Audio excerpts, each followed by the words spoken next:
一起祈祷，用善解心性，我们一起发愿，用包容胸襟，我们深深祈愿为苍生，而愿社会祥和喜纷争，喜乐携手迈向富贵路。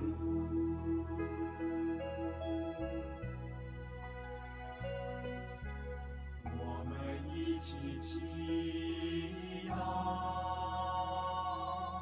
用知足心性，我们一起发愿，用感恩胸襟，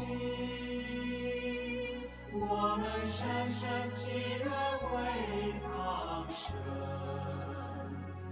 但愿人心净化似清晨，恰如黑暗路上点明灯。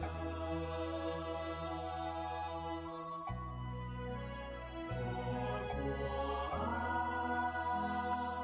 我们祈祷千万声，我们心愿千万次。生生层层次激情，佛啊，我们祈祷千万声，我们心愿千万次，层层生生上人心。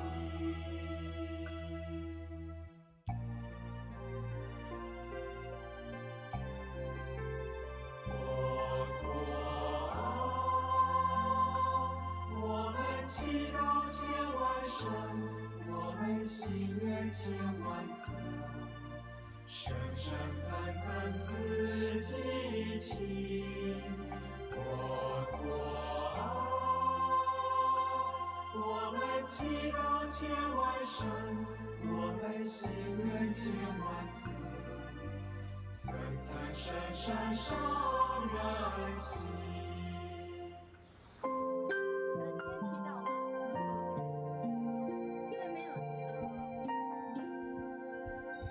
全体请长跪。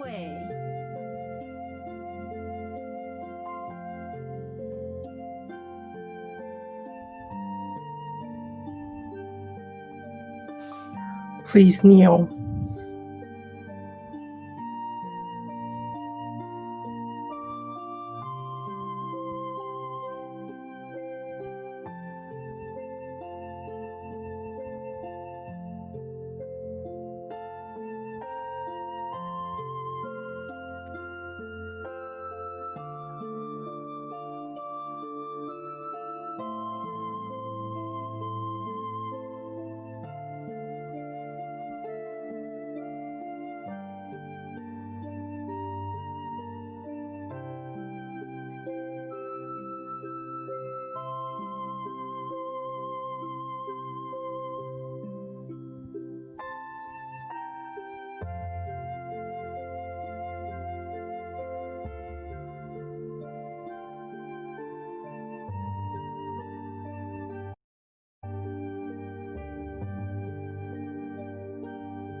between us and Master as well. It is because of different conditions that Tzu Chi has been able to keep running for the past 55 years. And now we can see how Tzu Chi people are implementing the spirit of the Lotus Sutra in our human world. So what is the lifelong direction of Master? Master says that all the good things in the world cannot be completed in one person. It needs people working together. So does anyone know Master's lifelong direction? Okay, please raise your hand. Well, Master has worked very hard leading us. And what kind of message have we received from her? I hear to work for Buddhism and for all living beings. Is that correct or not correct? Yes, that is correct. And we know that there's no way for one person to do all the good things in the world. So in today's world, where do we get the good principle to follow? So Master gives us four words to work with Buddha's heart and Master's aspirations. So we are all working for Buddhism and working for all living beings. And I hope that we can understand this great compassion and great vow of Master Cheng Yen. And what does it mean to embody something? It means that some property that is manifested through a physical phenomenon. And on May 18th, we see Master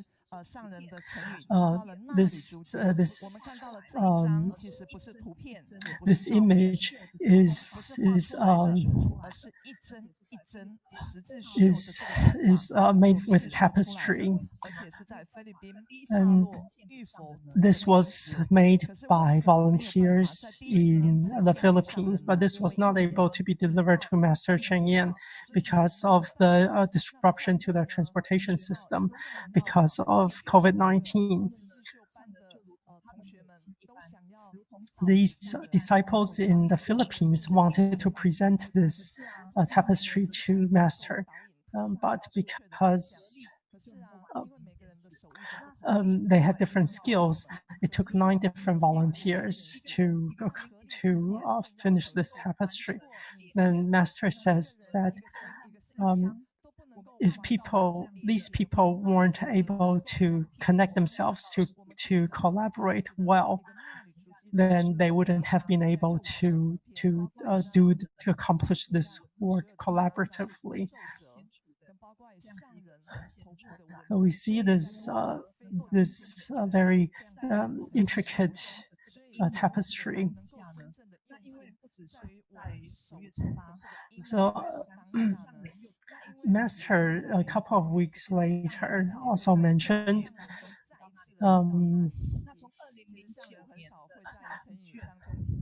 since 2009, the summer of 2009, we have records from that year.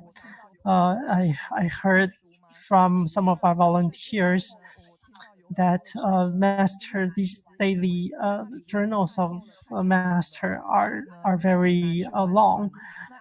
And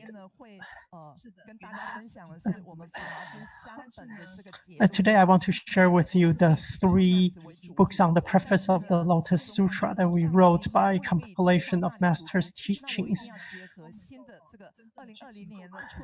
And I hope that after you hear my sharing, you will also go pick up a copy of these Master's daily journals. I want to this year is the 50th anniversary of Earth Day, but at the end of 2019, the pandemic exploded. And this year, we see that the number of infected people are still increasing, and people are still having trouble getting hold of face masks. I see that here today, everyone is still wearing face masks. So even though it's harder to get a hold of face masks, city people are still taking care of the entire world. As we are able to produce some of these masks ourselves, these face masks are important for medical workers to be able to protect themselves. This great pandemic should bring about a great education for all of us.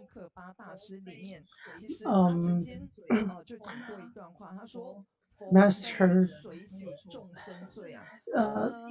says, Master has talked to us that there's another teaching from another Dharma master that says that the Buddha is not able to absolve the sins of sentient beings by himself. He is also unable to relieve the suffering of sentient beings. But what the Buddha is able to do is to expound the Dharma so that we are able to deliver ourselves. It is not that the Buddha can share his merits and his virtues with us, because we all need to realize and build up these virtues ourselves. So what the Buddha does is he shares with us his understanding of the Dharma so that we are able to use it for ourselves to relieve our own selves from suffering.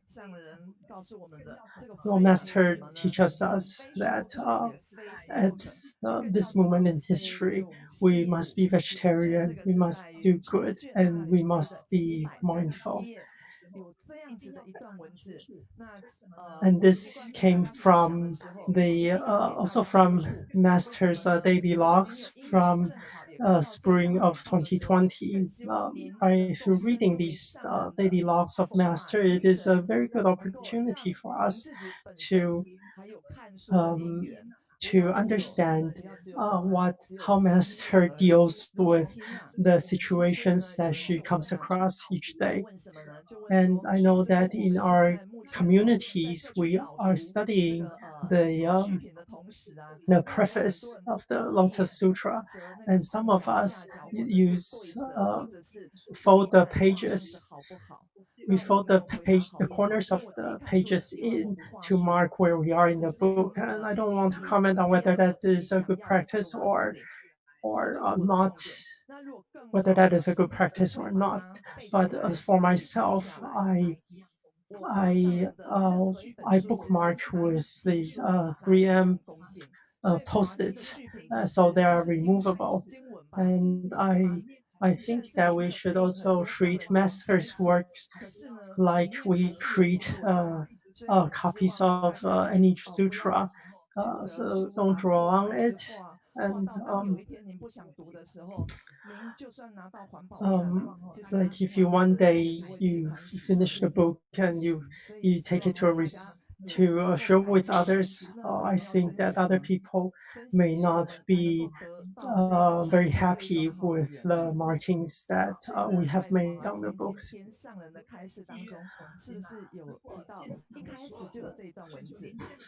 If I think all of us online today, if we can work for other people and also remember to work for ourselves, if we want to, if we're willing to expound the Dharma ourselves and to expound the sutras, then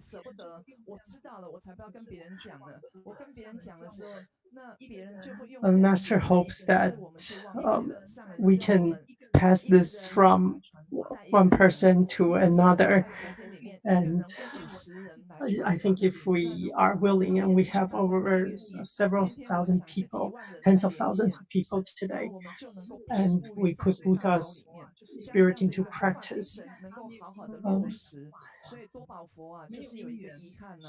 您看他没有因缘来讲《法华经》，没有因缘，所以呢，我们看到经文里面有写到尔时多宝佛。So we can see here that for the Lotus Sutra, 因为他有因缘来讲解这个《法华经》的同时呢， the Sakyamuni Buddha was able to sit here and share with us. 他是在经文里面的，可是在那里 However, in the 看到了尊师重法，而且承担责任。多宝佛来听经，也向大众来证明此经的殊胜。 So as long as anyone is willing to share the Lotus Sutra, then there will be people there to support this and allow this. And that is why we have Master Zhen Yan being able to share with us today the Lotus Sutra, and for all of us to be willing to listen and to allow this to happen. So why is it so wondrous? Because in this sutra, we can see with the lotus, it means that in terms of the lotus flower, when the leaves fall or the sides of the petals of the flower fall off, there is a lot. And as Master mentions to us, it is very difficult to share the sutra. She doesn't use the original language, but actually modernizes and uses examples of modern day to share with us how it is relevant to us now. So as we have Tzu Chi volunteers throughout the world, Master teaches us how we can carry out the Lotus Sutra and live it out in our daily lives through the work we do in Tzu Chi. So with Master's health not being as good and also her being elderly in age now, she is still using every ounce of her effort to be able to share the Lotus Sutra, to share these teachings with us. And we hope that through this, we all listen diligently and learn diligently. And today we hear that Master shared again with us today the same sutra. And yesterday was the 15th of the lunar year. Therefore, Master did not give her talk. However, today she repeated what she had shared before to remind us of what these teachings are. And while Master was sharing, I thought of the great enlightened being, the image of the Buddha that we have in Tzu Chi now. So as we see the Buddha image, the Buddha is actually standing above the earth, and you can see the right hand of the Buddha trying to comfort and care for the entire earth.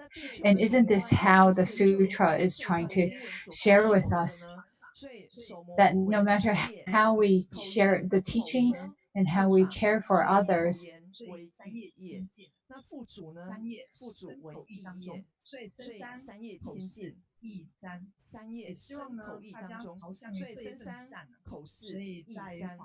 so we hope that in learning what the sutra teaches us, we are doing good and we are caring for others.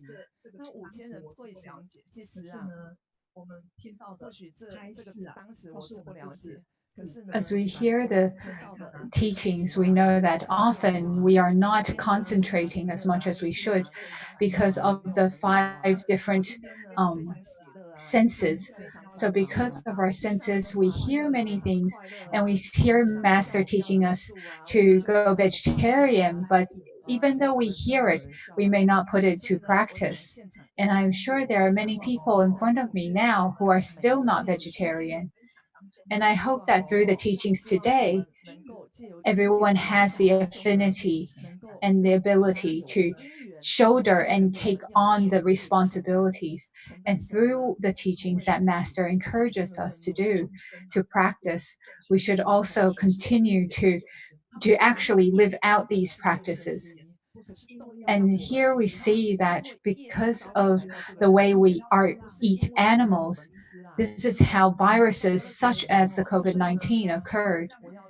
Because we cannot help but eat these animals, because we continue to do this and torture these lives, these animals cannot help but give rise to anger and hatred towards humans. So Master asks us, through our learning of the Buddha's teachings, can we really actually put these listening teachings into practice and change the way we behave? So at this moment, because of lockdowns and because of travel bans, we are all being caged as the animals have been caged by the humans. We can also see from this image, Master teaches us that, Master shares with us that these numbers from the statistics from the FAO, within 1 second, we eat 2,443 lives. And this doesn't even include marine life. So with humans conducting this kind of mass killing, how can we say we give rise to compassion and care when we are killing all these lives and hurting them? So Master has mentioned earlier, so right now we want a lot of numbers and we want to know how these numbers come about. So today we can see on page 679, to make 500 meals, it requires killing a pig and 38 chickens. That is how many lives are killed when we just send out a bento, a meal to one person. And with these, that is why we have volunteers making a lot of bento boxes to share with people. So during this period, originally they tallied to 26,000. So in one location, they sent out 26,000 bento boxes, meal boxes. This means we have saved 1,976 chickens and 52 pigs. So when we do this, when we change the meals that people eat, then we can make a drastic difference. And that was only in one location. Hence, Master teaches us that when we see these warnings in the world, we must learn from these lessons and change our ways. And Master often thinks, why is it so hard to convince people to go vegetarian? To avoid killing is the most basic thing in terms of learning Buddhism. Some people may say, well, during the Buddha's time, the Buddha and his disciples did not abstain from meat, so why should we? But the times were different back then, and they would just accept what was given to them. So now things are different. And in those days, if we convinced everyone to go vegetarian, not as many people may have joined Tzu Chi and to join and become volunteers. And that's why it was not as strict originally when Master first started Tzu Chi. But times are different now and we cannot wait anymore. So what is the most important thing we must do to mitigate disasters? It's very important to know that animals are our friends and we mustn't eat our friends. So, yes, the answer is to adopt a vegetarian diet. So, what does Master teach us? We must abstain from meat, follow these precepts. It is not something that we have just started and it is an activity that we do just now, but it is something that we must do for the long term. If we don't stop killing, we cannot save ourselves from suffering. We cannot save ourselves from being affected by things like the COVID-19. When we try to convince others to become vegetarian, but we are not vegetarian ourselves, how can we do that? Take a look at this image. The mother pig sees this plate of pork and all she can think of is her own children and feels sad because her children will be killed as well. Don't think that we won't be reincarnated into a pig in our next lives. As we know, the Buddha also reincarnates into many different lives, into animals and the Buddha reincarnates to share and to teach us. So not only should we be sharing and encouraging everyone to go vegetarian, we must adopt a vegetarian diet ourselves. So I wonder how many people have vowed to become vegetarian life after life, and not just this lifetime or not just for a short period of time. We often say to Master, please don't worry and please, because we will do as Master says. But have we really done this? Have we actually achieved the vows that we made this year? Or is it something that we plan to do later on, maybe next year or the year after? Every time we see many people from different areas making their vows, I really hope you actually take action and commit to it. So I've always wanted to ask how many people have actually in different areas within our volunteers, how many people are actually committed to a vegetarian diet already? We also want everyone in the world to know how all of us have joined and to become vegetarian. Is it just us, or have we also brought our entire family to join us? We shouldn't just adopt this vegetarian diet ourselves, but we need to influence our families as well.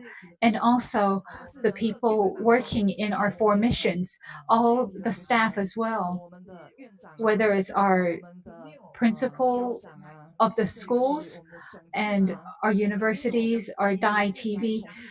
Do we have these numbers? Do we know how many people have actually adopted a vegetarian diet? And many people keep asking, can we eat egg? Should we eat egg? Well, really, nowadays, why do we have to eat eggs now? Is it just for our desires? Many people keep asking this, and I don't know how to answer you. Because if I say no, but then they'll say, but somebody else is eating eggs, so why can't I? But this is very difficult. But if nobody is willing to take on and to actually take that step forward, then you will keep stepping in the same spot and not moving forward. Somebody has to take the action to make a change first. We can see in Master's teaching there are 800 million people suffering from starvation. Can you see this image? This image is very old. But when we see this, we look at this and we think about how to eat less. But have we really done that? So often we say we should only eat 80% full and leave the 20% as remaining so there is extra food for others to have. But we often eat until we're really full and cannot do anything. And then we end up with bad health, poor health. So what is the point of that? So many of us are unwilling to change our ways as our greed and desires drive us to keep eating. So when we see people and volunteers and disciples willing to take on a vegetarian diet, willing to restrain themselves from their desires. When we can see this, because we are Master's disciples, because we have a sense of responsibility towards the world and all lives, then when we work hard towards this, this is when we are truly showing repentance and expressing gratitude to the world. I don't know if everybody knows how to get into this website. So this is our global Tzu Chi website. When you click in, you will see a saying from Master every day, a daily saying and teaching. So you can share these short sayings and with friends and family. And when you click into the website, you will see these numbers. So when you go out to share with people about how we volunteer in Tzu Chi and the efforts we make there, we can also share with them all the donations that we have made to different countries around the world. So you can see how many more people we are planning to help but have not received help yet. So there are still 16 more countries that are waiting for our aid, but the aid is already on the way. So there is a lot to do. So we need all our volunteers and everyone to support our efforts. So we're not only trying to promote vegetarianism in Taiwan, but also everywhere in the world. Master says she hopes everyone can encourage people in society everywhere to take on a vegetarian diet. So we see on March 2020, this year, this is Brother Huang from Indonesia. He is a great entrepreneur. He has been doing Tzu Chi's work for so long, but he has had so much difficulty in adopting a vegetarian diet. Yet in March, he heard Master's call and decided to quit meat and become a vegetarian. When Master heard this, she was filled with joy. She said, the amount of help and money that he has donated to help the suffering does not make her happier than seeing that he has taken on a vegetarian diet. So when we are in the work we do, a lot of things we can see in the riots and protests in the US right now. Although it was one single event, it has created so much unrest throughout the entire country. So in these unrests,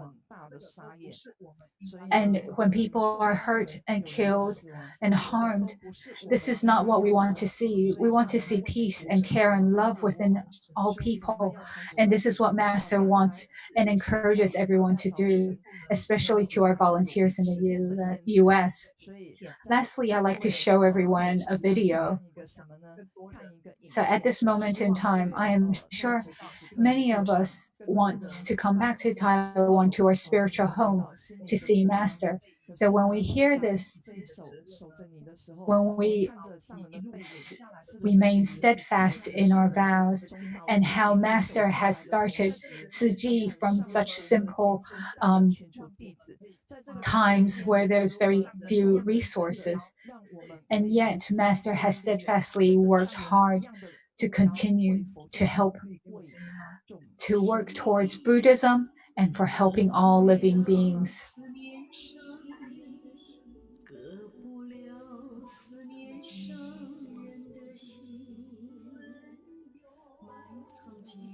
So we need courage to work hard and continue walking down this path to helping people. So as we safeguard our hearts and our minds, we will continue to think about Master.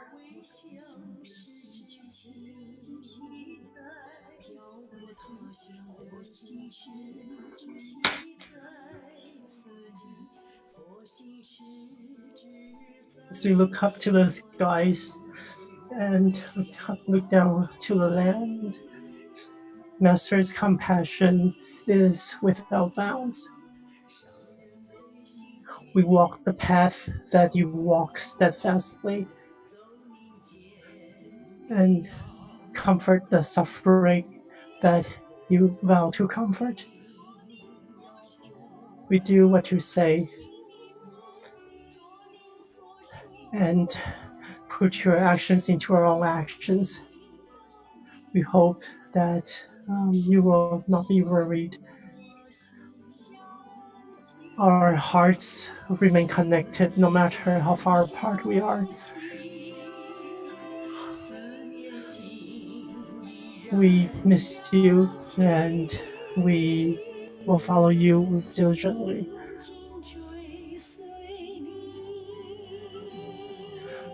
The Buddha came into our world to teach all sentient beings to reach the same understanding and the same wisdom, to teach all sentient beings that they have the same Buddha nature, that all of us can cultivate our compassion and wisdom. From Master Cheng Yan's thoughts. Over the mountains, over the oceans, over thousands of kilometers. That does not keep our heart away from Master. Our memories are turned into courage. We follow you without complaint and with no regrets. We will abide by you, abide by our first thought, our first vow. Our vow turns into our remembrance for you. No matter where we are in the world, our heart is at Tzu Ji. The Buddha's heart and the Master's vows spread through the world through us. Looking up into the heavens, looking down on the earth, Master's compassion is without bounds. We walk the path that you walk steadfastly. We comfort the suffering that you vow to comfort. If we do what you say and we practice what you practice, we hope that you will not be worried. Our hearts are connected no matter how far away we are. And we keep each other in our minds. We follow you diligently. Oh, Master, we love you.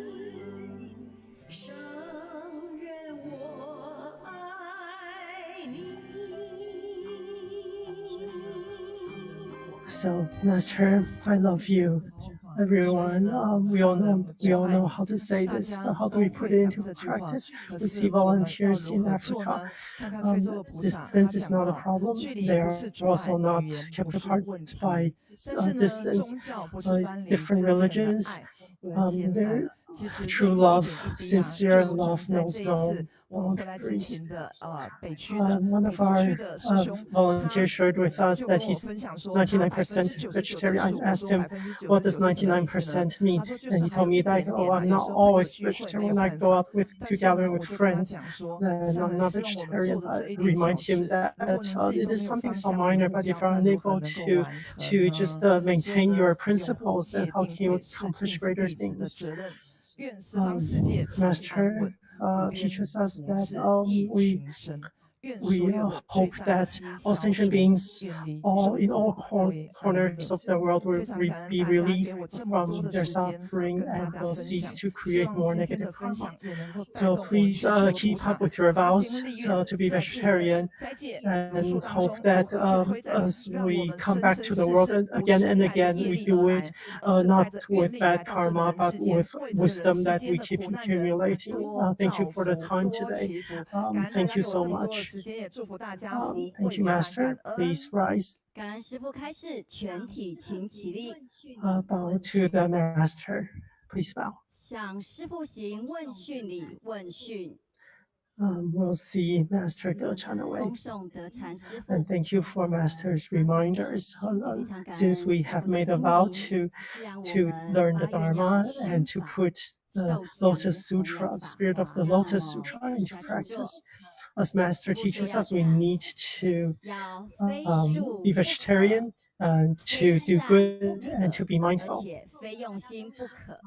So many times after these classes, I hear that a lot of us say that we were very moved and we've learned a lot, but how much so? Well, we can come play this game online. This is a game that's a little challenge for a bit of us. Please scan this code with your phone, and when you go in, you'll see this screen. Then please enter your the area you're from and your name or your email address. Why do we do this? Because we have a secret gift for you. So we are about to start now. Let's all do this together. Please scan this code. We will take this challenge together. And as you scan this code, and you can start this quiz.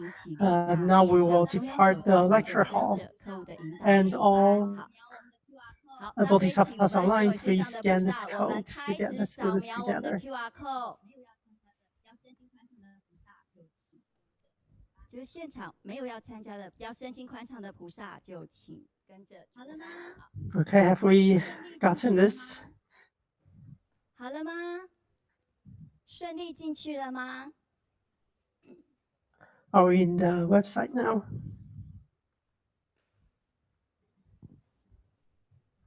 好，麻烦客户告诉我有多少人已经进入了系统了。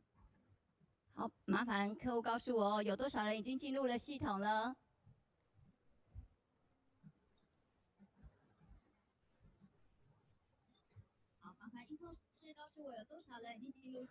The MC is asking for how many people have logged in.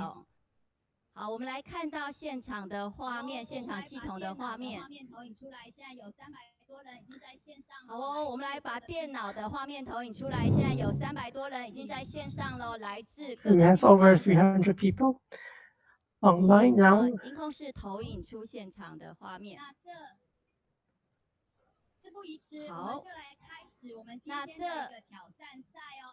事不宜迟，我们就来开始我们今天的一个挑战赛哦。按 Start 之后，每一个人 You will 的系统 see 你的画面 different 都会出现 questions 不同的问题 on your screen. 那就依着我们刚刚吸收德禅师傅的叮咛来作答。预备，开始。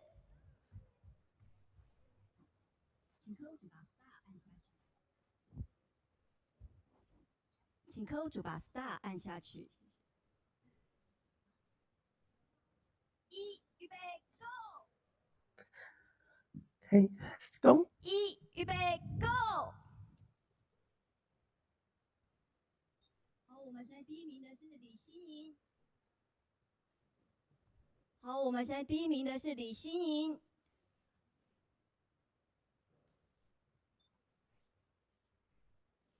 哇，马上这个美玲师姐就冲到了第2名哦。哇，马上这个美玲师姐就冲。哇，这龙良师兄后来居上。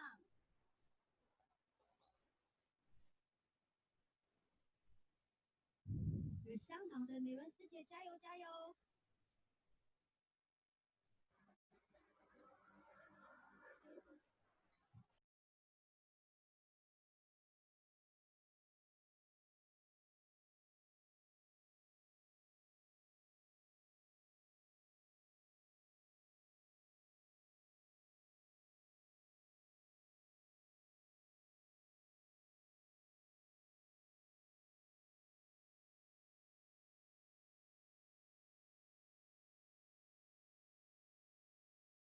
明师兄，我们的报喜哥。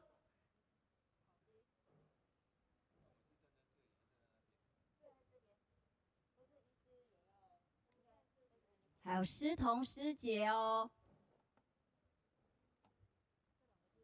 哇，我们现在占据第一的是殷包林，应该是师姐，还有我们的天明师兄。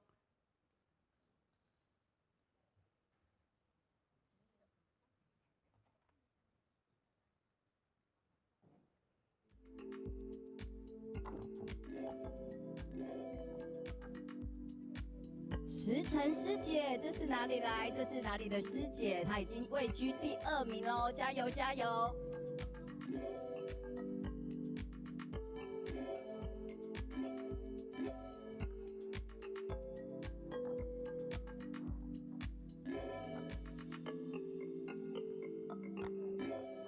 刘永勋师兄，这好像是香港的师兄哦，也在线上。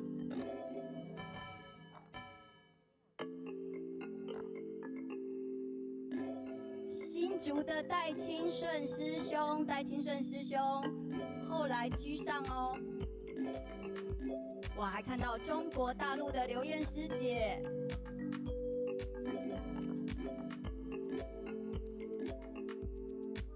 台北的胡可能师姐，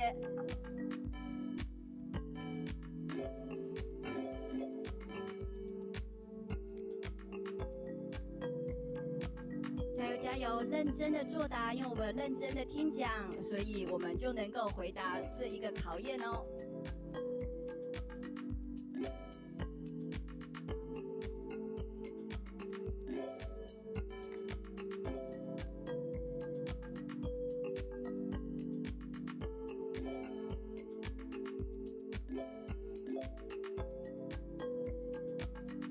宗教处的中影师兄哦，也在线上哦。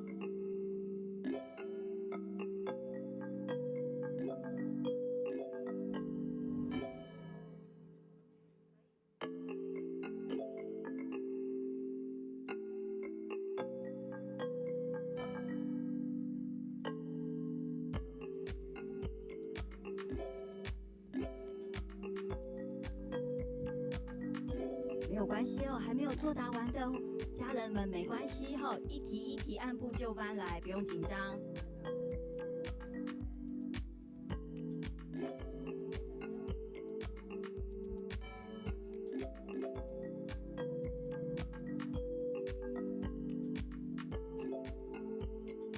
好，所以在这一阶段的游戏当中，我们的前3名已经出现了。我们的殷包林师姐、黄天明师兄跟慈岑师姐。那我们的同列应该是也是第3的是叶怡欣师姐哦，因为殷包林师兄跟天明师兄都是第1名哦，表示他们同一个时间最快速做完所有的题目。感恩大家。So we have the results of the game out. If you have not finished playing the game, that is fine. You can continue playing it. And if you're online, you can. There's a little reminder if you're. 大家帮忙的。目前上线的菩萨仍然人数还是离我们的预期有一点差距，所以麻烦您 press share to share the game so that more people can play. Our next class will start in 10 minutes. If you hear the music, then please come back. Thank you.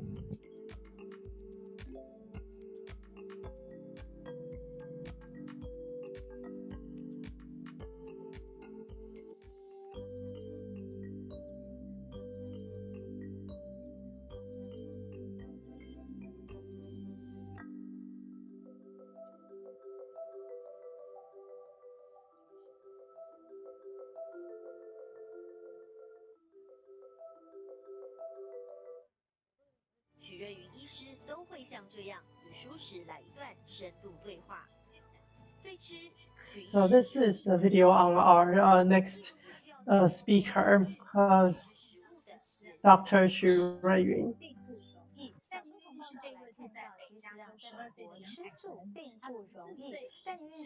And this is about a clip about one of our young volunteers in the U.S.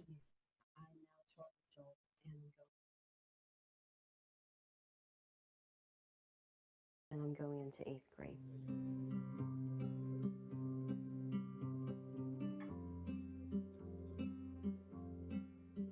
I wanted to graduate from college as soon as I can, so I started homeschooling this summer.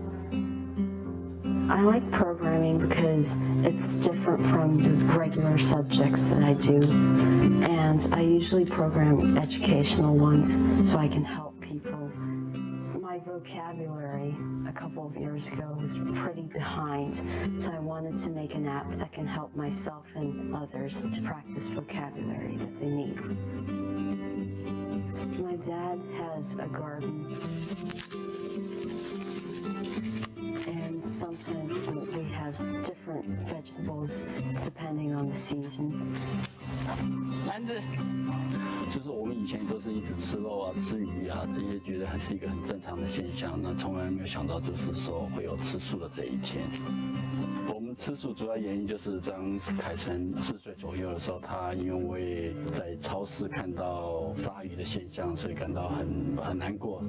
I saw a couple of tanks full of fish, and there were people requesting for a particular fish to be catched.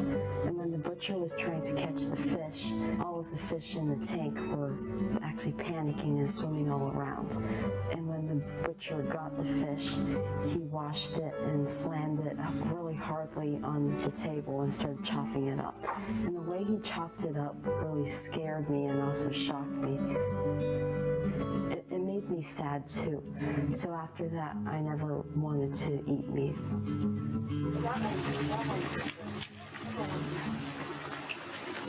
刚开始的时候，我觉得就是说我们可能就顺着他。Again, all the red ones out here. 然后也许就是过了一段时间以后，他可能会改变心意，然后又恢复到平常吃这样子。可是没想到他的意志非常坚定，就是他还是坚持要吃素。I think that being a vegetarian is something that can help the world. Vegetarian is more of a mission than a diet, because I know many people who respect animals' lives because they have animals themselves. It's kind of hard to cook a vegetarian dish while also cooking a meat dish, because it's also more work for my mom. So our whole family decided to just become a vegetarian. I like vegetarian dishes in general because it doesn't have the smell of meat, and it also doesn't have the texture of animal byproducts. 后来我们化解到吃素也是非常好的事情，我觉得我的精神更好，我不会吃完饭以后会有昏沉的感觉。Being a vegetarian is healthier for me. I feel a lot better. 这整个吃素的过程，对我们也是有很好的、很正面的影响。肺炎疫情持续，中国大陆长春慈济志工特别制作劝素影片，在社群媒体上流传。素食135，素食135，素食135。我们着重推动的是帮助已经吃素的家人健康吃素、持续吃素，带动那些还没有吃素的家人加入到我们素食135的吃素行动中来。影片中提到的素食135，讲的是一个目标茹素3个方向：美味、健康、环保及5个坚持。1个月下来，有超过5000人次响应茹素。这个劝素我是有基础，我认为你劝就是居高临下，你总劝我干啥呀？这次线上的共修，我认为体现的是倡导和力行，倡导力行这就很入心了，让我也有了一个吃素的觉醒。你告诉他吃素，说的健康特别好，但是你要教他怎么做素食。我有的时候我们食堂水果很多，我就都切好的，完我就搁在一起，倒上酸奶，再搁上坚果，给他们分享，就是让他们觉得这个素食还是美的，还是有营养的。志工透过线上共修，不止分享茹素经验，也让大家抒发防疫心情，为大众祈福。但现在能做的就是我跟着大家一起为这次的疫情，为武汉人民，包括现在感染的一些受众的人去祈祷，贡献我的一份力量。我们就在这1个月当中，26天的时间，我们一共是累积到了2544人次。我们是不是对于这样的一个数字会很惊叹，也会很感动，那也会彼此之间很感恩。祈祷的力量透过网际网络汇聚，让爱无碍。大爱新闻，知善美志工吉林报道。走入慈济罗汉寺，到现在已经茹素21年，向身边的亲友们劝素是他每天最重要的工作。就是请他们少吃肉咯，然后有一些他们没有办法每天吃素的，就有一些是答应1个礼拜1天哦，有些就说他会尽量少吃肉咯。承包商黄廷海则是因为目睹了野生动物生死离别，决定不再吃野味。那么有一次就是说我跟着我的祖父到山上就打猎了，那么打下来的时候就有一只母猴，就看到那个母猴就爬过去抱那个小猴，受伤死了，抱过那边死了。然后那么就看到这种情景，就那时候开始就觉得可怜了，不要吃了那时候我就开始没有吃野味了。现在更在罗汉寺的劝素下，也发愿茹素，希望可以平安度过这波疫情。天就跟他一起吃素，他就说这时候应该我们要决定了要吃素了，应该了，因为这个病毒越来越多，那么吃素呢会减少这个病毒。我就试试看，每3餐的2餐我就只是吃蔬菜了，不吃肉了。然后因为这次的新冠状病毒所以上人也一直在呼吁说，唯有吃素才可以消弭这个病毒咯。所以我更有信心的去跟人家劝素了。大爱新闻彭敬贤、李佳莹、谢凯莹，马来西亚报道。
Welcome back, everyone.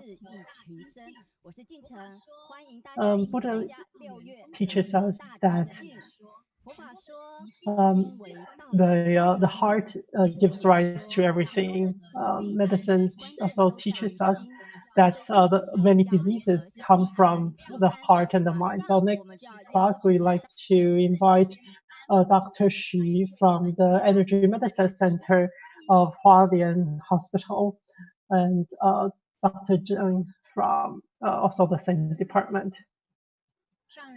Masters of the abode, and all Tzu Chi family from around the world, good morning.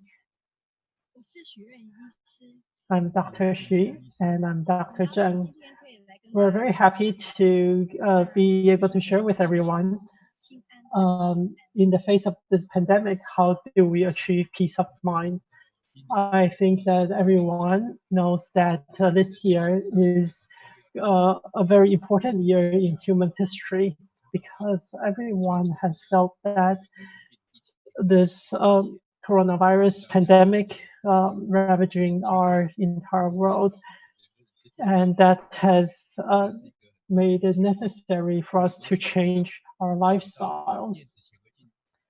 And this virus physically so small that we can only see under electron microscope, is how this virus is able to affect us to such a huge extent, necessitating us to keep a distance from each other. And it has also given many people a sense of panic. So how do we uh, face this virus? This image shows a link between our brain and our body. Our bodily functions is regulated by the brain. And one of the functions of the brain is to be a conduit for our thoughts. This includes our thoughts, our emotions. For example, we know that these things, phenomena exist, but we cannot touch or see them. These are activities of the brain, and in neurology, these functions are the phenomenon of the neural networks. And in fact, these are also very important conduits for energy. Our bodies are constantly connected to and affected by the workings of the brain. We have learned that our body is made up of cells. And we used to think that the smallest component of these cells are atoms, which are made of protons, neutrons, and electrons. And later on, scientists discovered that these particles can be further broken down into subatomic particles, including quarks, muons, and such. Then scientists further discovered that these fundamental particles, if we try to break them down even further, they are manifestations of energy. And the phenomenon these energy are in constant fluctuation. And this energy is what the most fundamental aspect of our bodies and our mental workings. We know that with ourselves, when we're happy or when we're stressed, we can feel that our bodies also show corresponding change. For example, our heart rate goes up, our muscles tense up. These are all affected by our emotions. We can detect this change very quickly, and these effects are also affecting our health and the workings of our immunity system, of our immune system. We see on the left side, this is a representation of the brain, and at the bottom is the body. And these are the basic structure of our physical bodies. And in our head, there is something very important. The most important organ is our brain. Our brain is in charge of many functions, including our consciousness, whether we're awake or we're asleep. It also includes our cognition, our recognition of the people and matters around us. We also have perception, that these are our feelings. And then we have thoughts, or conceptual thought. Beyond these, we also have emotions, emotional responses. These are all basic functions of the brain. And these functions, where do they come from? What causes these phenomena to arise? Well, very importantly, and we often hear, is the inputs of sight, of hearing, smell, taste, and touch. And also our thoughts through our interactions with people. This give rise to our different perceptions, our different responses, and different emotions. Some of these are positive feeling, but there are also others, such as stress that we need to endure. And For example, if we feel sad, we feel wronged, and these responses are all affecting our body. As we mentioned, from the inputs of our sensory organs going into our brain affecting its functions, and we then produce the sense of self.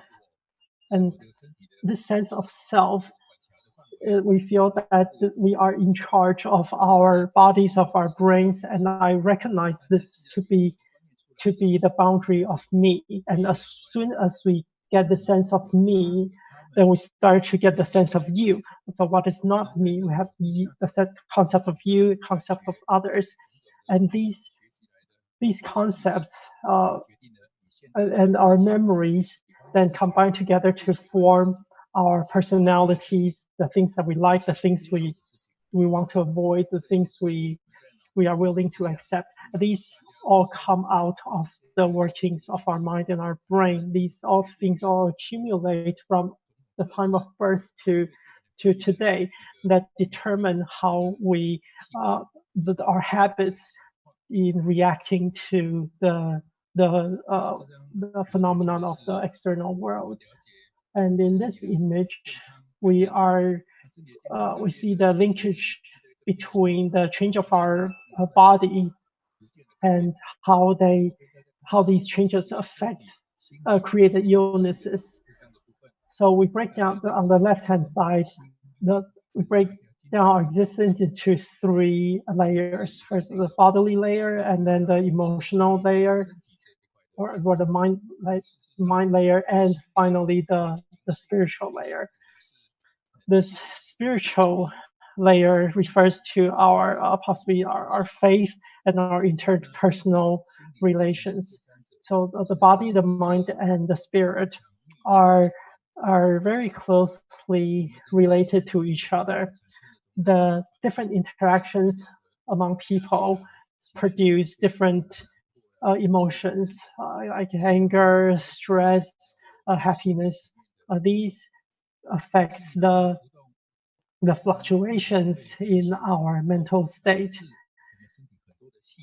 And these fluctuations in turn affect the workings of our body, like our immune system, our endocrine system.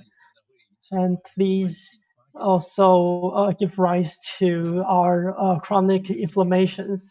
If we take good care of our health, we should be able to see that the stability of our inner systems, if they are unstable, that this leads to the damaging of a lot of our bodily functions. So how can we maintain a stable mental state and adjust ourselves to adjust the way that we interact with other people and with the external world? How do we escape from the trap that we have built ourselves, which is the sense of I? And if we are able to understand that all life is connected and we are one, then we are able to reduce the stress that we experience in daily life.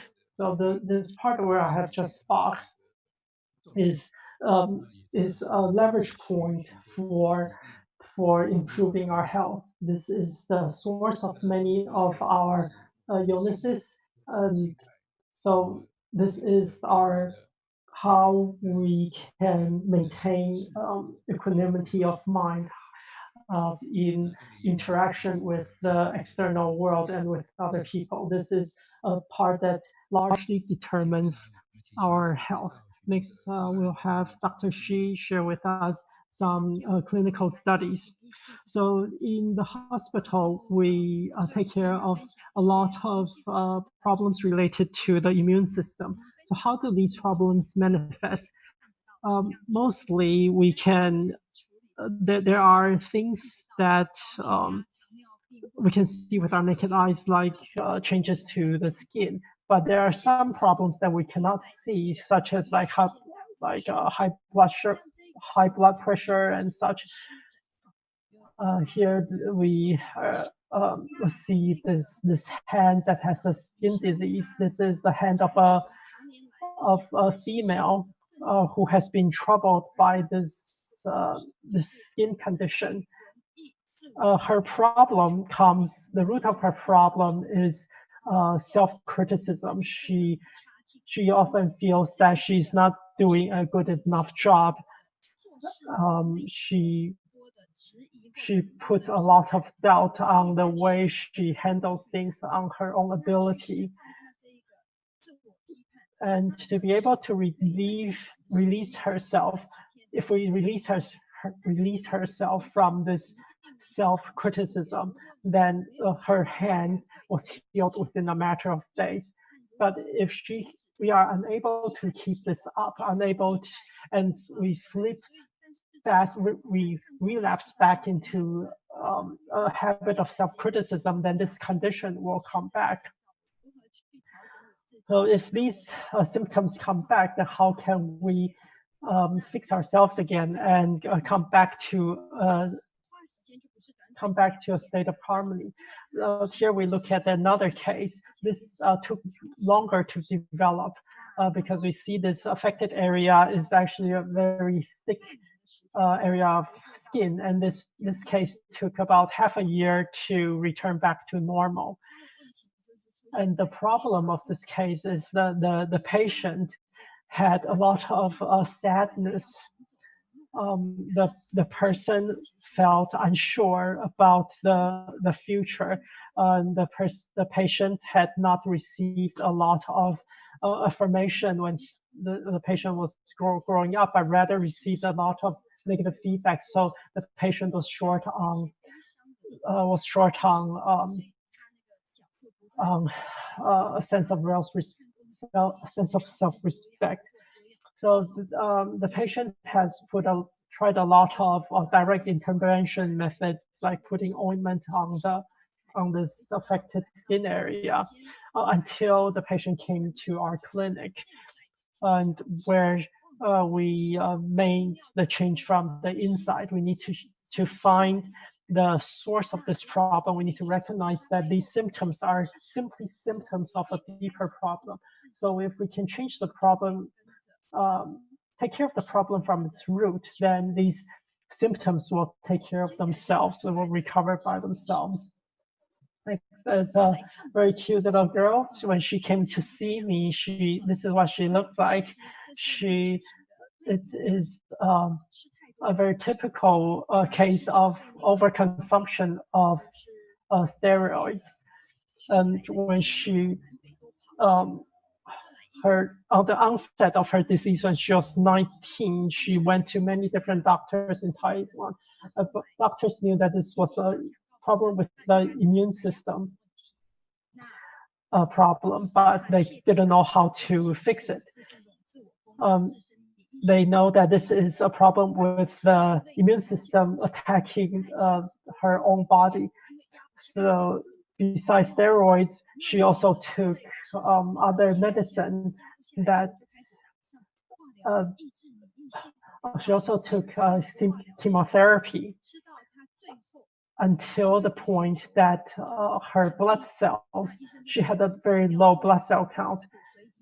And doctors told her that she may need a bone marrow transplant. That's when she came to see me, because she didn't want to do a bone marrow transplant. So she came to see me, but other doctors told me that she had a lower blood cell count than many cancer patients. So she was admitted to the emergency room quite a few times. She had very low functioning of her immune system, and she had to be kept in isolation so that she would not be infected by viruses and bacteria. So it was at that time that she came to see me.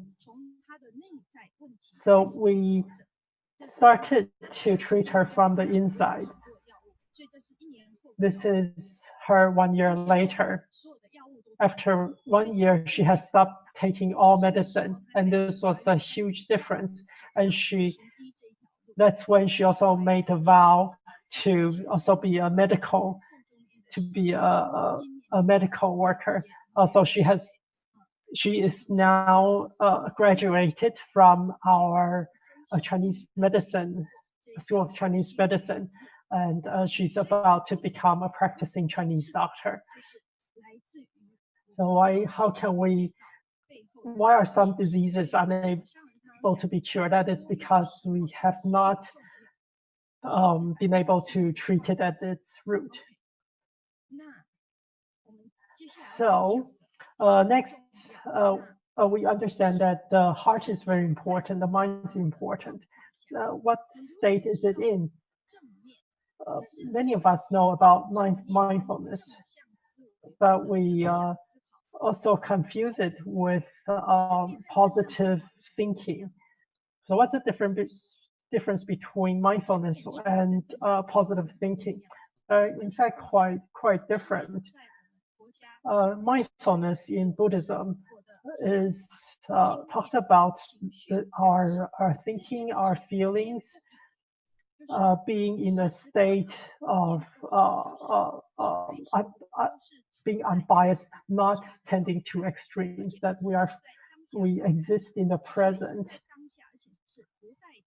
and we live in the present without being judgmental or criticizing. That is mindfulness. But positive thinking is somewhat different. People could say that, oh, we need to have positive thinking. What is it actually? Well, it means thinking about positive things. But if we think something's positive and something's negative, then that is still conceptual thought, and that is not the real world. That is not reality. For example, when we tell ourselves, oh, don't be nervous, don't be nervous, but sometimes we don't react well to that. We become more nervous. And some people try to cheer themselves up. Oh, I'm very smart, I'm very healthy, I'm very fit. But if our subconscious thinks that we are not healthy, we're fat, then there will be a voice that counters the message we're trying to give ourselves. And if we deep down, if we think that we're not doing a good enough job, then no matter how much we try to tell ourselves that we're doing a good job, most often that is not going to be helpful, because we're going to be lost in our conceptual thought. For example, if I say to myself, that person is a good person, that does not actually change the person into a good person. The person will remain what he is. So whether we think of ourselves as a good person or a bad person, that does not actually affect the kind of person we are. That is just conceptual thought. So that kind of judgment is not what we need. What we need is an awareness of reality. It's a recognition without judgment. So what is discrimination that we're talking about? What does it mean to lack mindfulness? When we lack mindfulness, we get caught up in these stories we make up in our minds. For example, there are volunteers who are putting an event together. Some people say that, oh, we need to prepare food for people. Other people say no, we don't have enough people. Or we cannot prepare so much food, that's impossible. And every time we do that, we end up with so much waste. So we have different opinions going on. So in this situation, if people are just discussing these ideas, that's not a problem. But people often have emotions that come from the stories that they tell themselves, such as, oh, that person never respects me. Oh, that person always talks loudly. Oh, that person is just like that, always not respecting other people. That person just thinks, oh, he has better education, that person's richer and has donated more, so he has a bigger say. So these are stories that we get ourselves caught up in. We become judgmental of other people. We have emotional responses to these thoughts, and if we enter these stories in our heads, then we tend to have emotional responses, and we are afflicted by these things. But not just in Tzu Chi, in our families, we have parents who come to our clinic and tell me that, oh, my children are addicted to the internet. But if the parent has this thought that the child is addicted to the internet, then he'll make up stories, and he'll think to himself that, oh, my child is doomed. They're not going to get into a good college, and I'm going to get a good job, and then when I get old, no one's going to take care of me. So these are stories that the parent makes up after seeing the child going online. So these are where a lot of our anxiety comes from these stories that we make up in our heads. So these little stories, if we detect or go into these stories, we need to bring ourselves back to the present. And how do we do that? Well, first we can, if we sense that we are traveling into the future, we're not in the present anymore. The child doesn't exist in the future. You don't exist in the future. We exist in the present. I can see you in front of me. I see the floor. I see the desk in front of me. I see the computer. That this awareness brings us back to the present. So it's important for us to recognize where we are and what time we are at, so that we do not get caught up in these little stories, and we're able to gather ourselves back into the present. So we are able to get away from those stories, get away from the emotional responses to these stories. So for example, in that Tzu Chi meeting where we just talked about, we can bring ourselves back to the present, and we can focus on the matter at hand rather than focusing on the stories that we make up about the past, remembering the past or forecasting the future. We can come back to affirming the thoughts of the other person. For example, that, oh, it's indeed nice that we prepare food for others, but we also have some other concerns about manpower, and how are we able to solve that? We can raise our concerns to discuss with other people. Oh, so we have a limited in manpower, limited in funds, so we can raise these problems humbly and discuss this together. Because every one of us see the problem from our own angles, and these different angles all have their merits. And if we're able to combine different people's views, then we can expand our understanding of the problem at hand. For example, I look at the table from my angle, that is going to be different from the way you see the same table from your angle. So even looking at the same thing, when we look at it from different angles, we will get a different understanding. And perhaps, even these two viewpoints are not don't capture the entire pictures. So with more pictures, with more viewpoints, we are able to build up a more comprehensive understanding of the situation. So that's how we can not get caught up in the little stories in our head, and can we're more able to see the present situation from a more holistic understanding. So if we don't make the distinction between, oh, this person is shorter than the other person, or this person is more ugly than the next person. So get away from this dualistic thinking.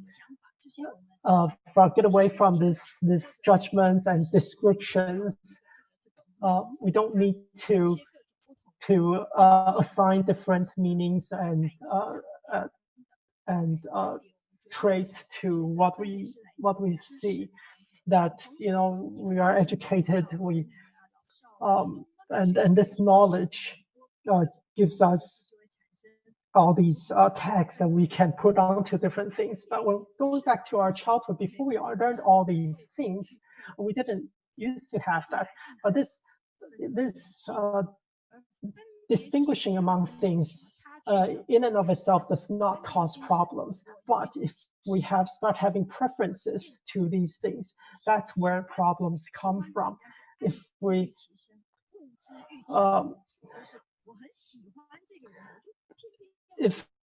like someone or something, then we want it to persist, and we are greedy for it. We want it. We want to get close to it. And if our minds start attaching preferences to these distinguishing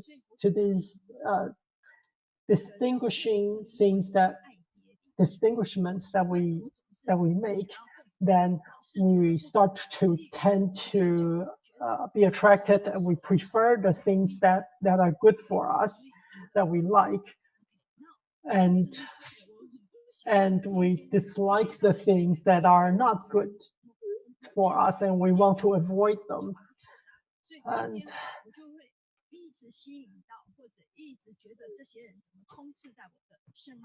And if we get caught up in these preferences and avoidances, then this is where a lot of our suffering comes from.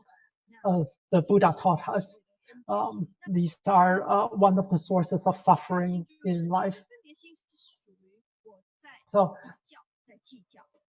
distinguishing between different things and assigning preferences to these distinctions, it's also different from being judgmental. Being judgmental is thinking something is.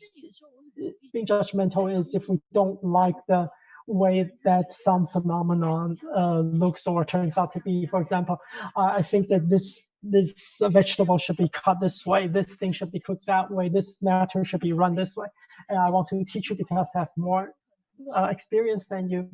And perhaps at another level, I feel that, oh, I'm better than you. I have a sense of arrogance. So that is not good. We should learn to appreciate the merits in the way that other people do things. For example, I'm used to doing things this way because I was taught that way. You have a different way because you have a different life experience. And that is completely fine. We do not need to impose our values.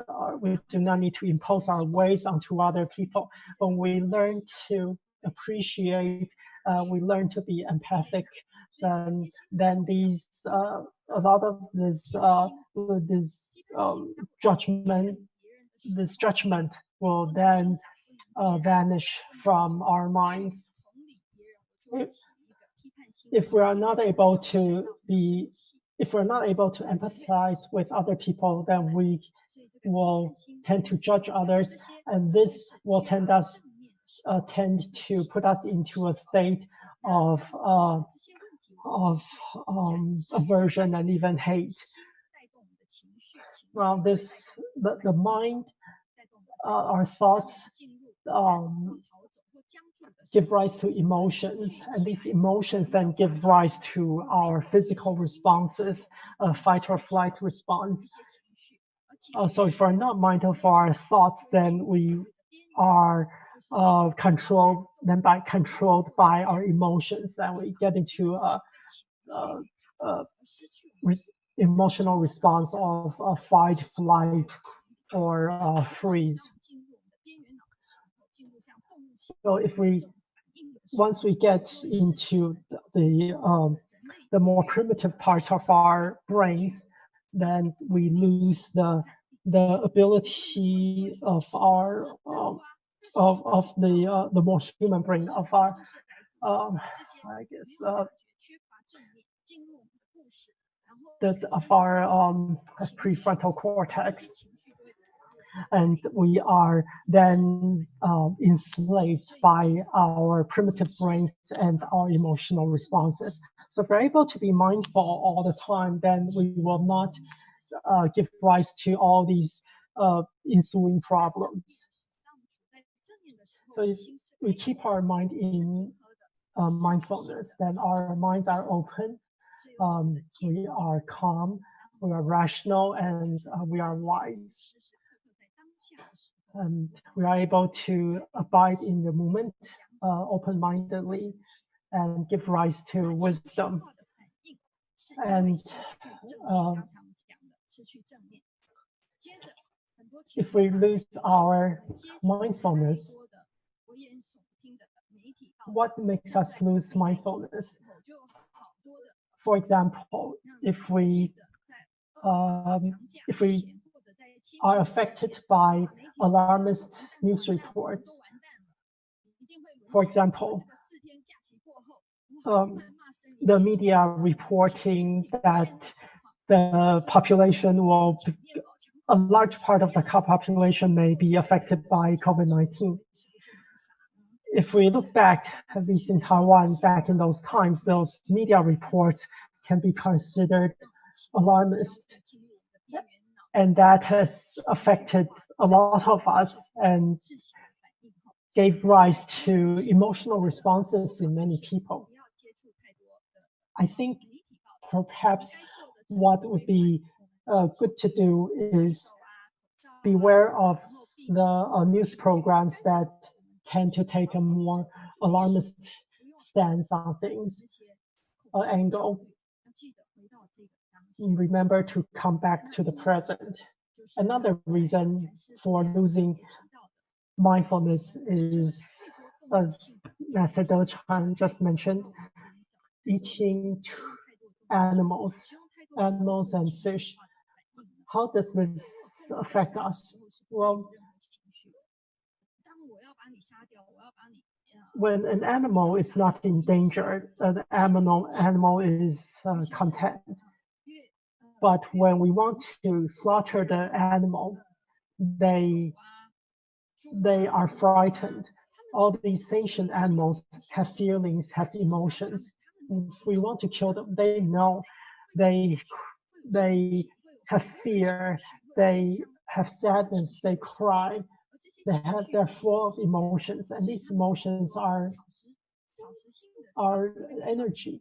That's why people say vegetarian people are calmer, and people who eat meat tend to have tend to be more temperamental. We can see this in animals as well. Vegetarian animals are calm, whereas carnivorous animals are violent. Coming back to a vegetarian diet will bring us back to this peace in our mind. This helps us maintain balance in our body, mind, and spirit. Let's take a look at this image. We are endowed with an instinct. When we see this in front of us, we cannot put it into our mouth. We cannot just eat animals like an animal like a bear, because this is repulsive to us. So before we eat animal flesh, we need to cook it, season it, so that we do not have this intrinsic physical response. We cannot behave like a lion, like a tiger, where we just eat this animal flesh raw. But if we look at the food on the right, instinctively, we're okay with it. We can grab it and put it in our mouth. We feel comfortable with this food. That is our instinct at work. Our instinct is vegetarian. Is to have a plant-based food intake. Next, I'd like to share with you ways for reducing stress. First is being mindful, reminding that to exist in the present, I am here, I am now, what I'm seeing, what I'm hearing, rather than getting lost in our little stories in the mind. There is a method to be mindful if we sense anxiety. There's a simple way, and that is to feel the bottom of our feet, feel our soul. Because where we put our mind is where our qi will go. So if we put our mind on the bottom of our foot, then our qi travels there. We can walk forward slowly, and put our mind on the bottom of our foot and be mindful, focus on the bottom of our foot and take a few steps like this. Then our qi will travel downwards. Then our head will be released. The little stories will go away and we come back to the present. Now, if we have insomnia because of anxiety, there's also a simple way to deal with this. You can take one of your hands, either hand is fine. For example, take your right hand, put it on your left elbow with your pinky finger on the elbow joint. So with your pinky on the elbow joint and with your left hand, put it on your upper abdomen. We can switch hands later. Let's start with one. It doesn't matter which hand you start with. But if you are a person who tends to get angry, then you can start with your left hand on your upper right abdomen. If you're a person who worries, you can start with your right hand on your left upper abdomen first. It doesn't matter which arm you start with. Once you get your hands and arms into position, you can close your eyes. Because if we open our eyes, then we often lose our thoughts in observation of the outside world. It's only when we close our eyes that we are able to turn the focus inward. So we do this exercise with our eyes closed. Then we feel our body, observe our breath, sense our breath, inhale and exhale. Focus on the breath. Inhale and exhale. Inhale, exhale. And from the head, relax our head. Relax our eyebrows, relax our eyes. We tend to have tenseness in these parts if we're worried. Now let's relax our mouths, our muscles in our cheeks, because when we worry, we tend to stress these muscles as well. So relax these muscles, and relax our neck, relax our shoulders.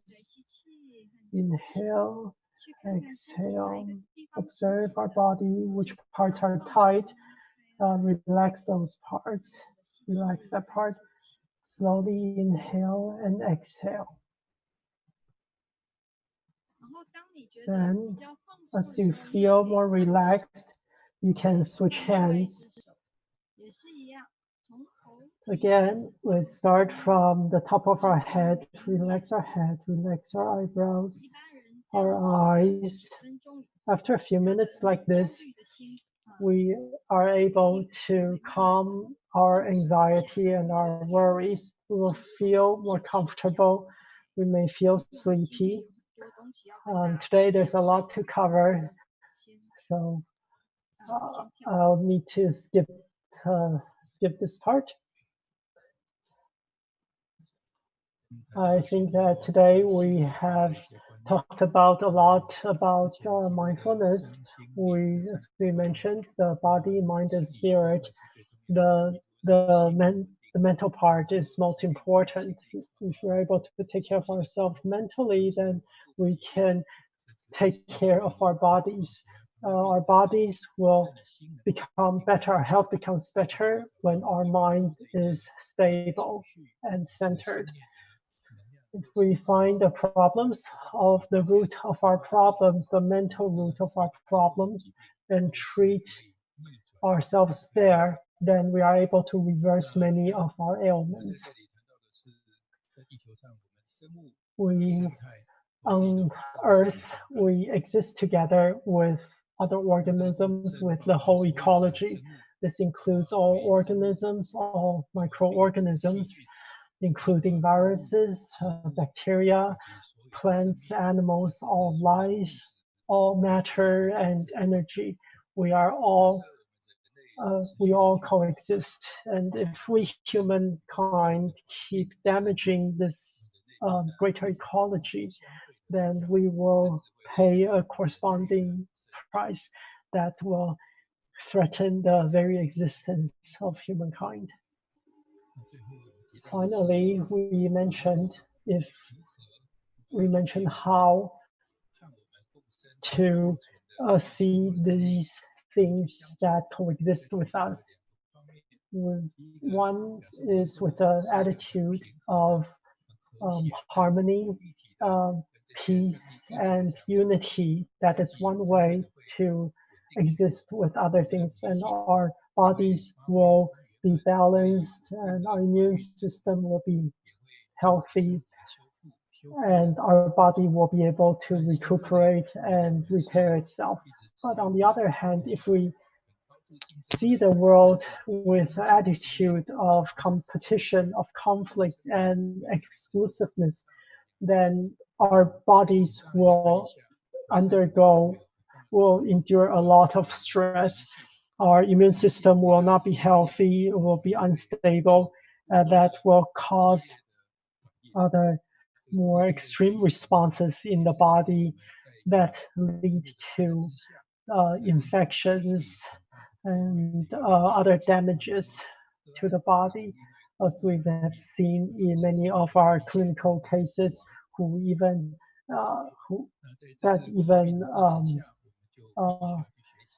die from these conditions. So we can learn to live with the greater world, with the greater self, to take care of the world around us, take care of other beings around us. That is certainly an area that we can all learn to do better.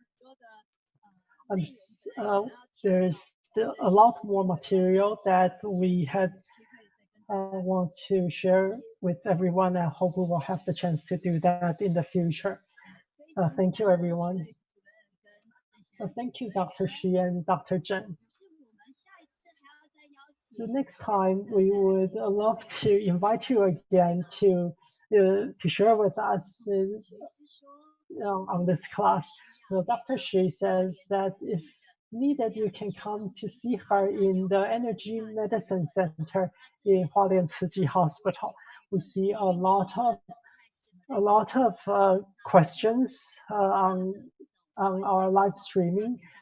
Some of these are related to personal differences, personal diseases that we shouldn't respond in public. You can come see me directly, but we'll make an attempt to answer some of the more public questions. So thank you, Dr. Shi.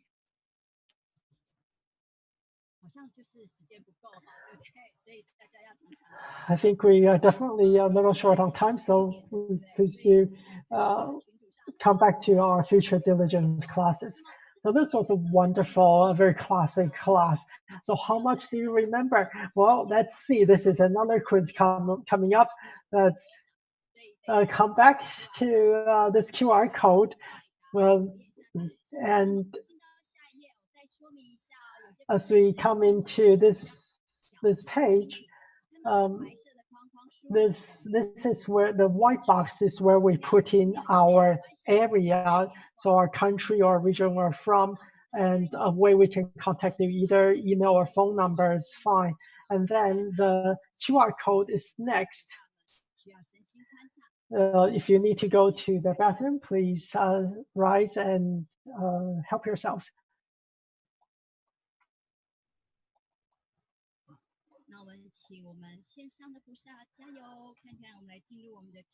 Let's scan the QR code and start the quiz. Let's do this together. So only the first 500 are able to participate. we hope we can solve this limit problem in the future. But for today, we are limited to 500 participants. So first come, first served.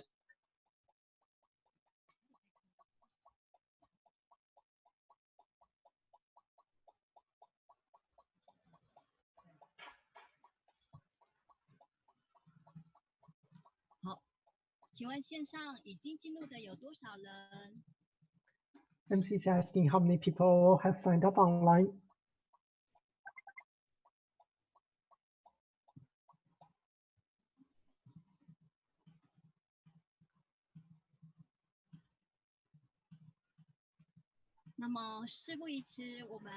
We shall start now.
I see some of our family have finished already. So we have 2 people tied for first place.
We'll come back to our next class in 10 minutes. 从山边到海上，环保菩萨把街头巷尾当作修行道场，把低头弯腰当作健身运动，没有一份工资，却有无价的回报。坚持逐日做，讲就说环保当然也一种好的修行啦。有人领悟到生活意义，有人找回心灵的依归。我若愈讲话做愈失败，所以我做爱来，一天无来都艰苦，再那几啊天无来。从个人日常生活做起，带动社区邻里共同参与。哇，感恩哦，足好哩啊！这股爱的清流，随着环保的种子，由台湾延伸到全世界。慈悲兼具智慧，科技蕴含人文，以创新先进的设计理念注入人文关怀，回收的资源转化为爱心的礼物。随着慈济人的脚步跨过5大洲，抚慰需要温暖的心，让万年不坏的塑胶成为绿色传奇。一念心30年，用双手做环保，不只是为了让物命再生，更是为地球永续分秒必争。环保不只是做回收，更人人需要从头开始，清净心念，简单生活，留给下一代一个干净的地球。回收很好，不塑更好。慈济环保30。喝瓶装水还会产生很多垃圾，所以我们要少喝瓶装水，多喝白开水。我们要一块省水，多速小锅，一块省水。站在水立方面前，条理清晰地介绍环保，这是11岁昆山小志工陈嘉南最拿手的绝活。只不过这一次在聆听者中有一位特别的观众。事实上，当初设置这个水立方，不是只要传达洗水如金，也要传达亲近在源头，无数爱地球，然后他都把这几个都讲到位了，所以让我觉得很佩服。能亲眼与水立方的设计者相见欢，陈嘉南的喜悦全写在脸上。趁着这难得的机会，不断向陈哲林取经。下次就按他教给我的方法，然后自己再改进，在有的地方再用自己的语言说一下，然后就这样子就可以宣传。口条如此清楚的陈嘉南，外人看他或许活泼健康，但其实他是个体弱多病的孩子。4岁那年诊断患了颅咽管瘤，从此就多次进出医院。其实，在住院的过程中，他在给我们勇气，就看到他那么坚强，那么乐观，所以我们好像才在他的那个影响下，才变得就是说，慢慢的就是说坚强起来的。陈嘉南的乐观不仅让他勇敢对抗病魔，也间接影响家人淡然面对他的病痛。当时他在病床上，有一天忽然跟我说呀，他说，爸爸，我出院以后呢，我也要跟你去，社区，推广环保。那我当时说，可以啊，但是我当时说这个心里面其实有2个潜台词，第一个呢就是你身体能不能吃得消，第二个就是你去呀能干嘛。父亲的忧心，在他真正踏上志工的第一线后全部消失。现在的他虽然左眼几近失明，右眼视野缺损，但却非常乐于付出。2个手帕，一个近似语，希望你少用纸巾，多用手帕，这样子会很环保。即使参与访视，陈嘉南依旧心心念念着环保，希望透过他的影响力，把爱护地球的理念具体落实在每个人的生活中。大爱新闻真善美志工许春光、董如堂江苏报道。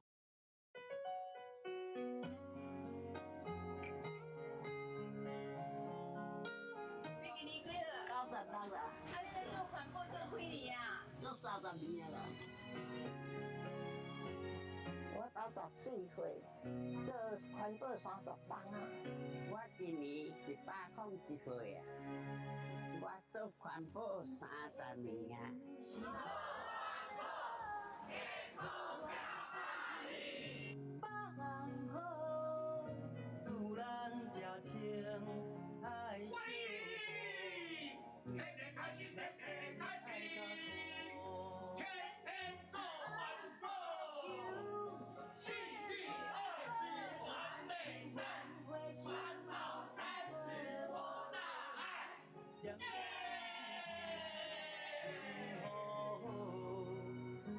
生活无烦恼，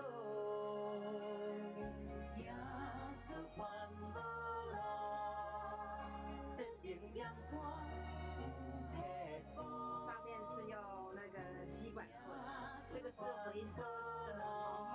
做环保，看空气，听广播，有智慧，保热瓶来灰。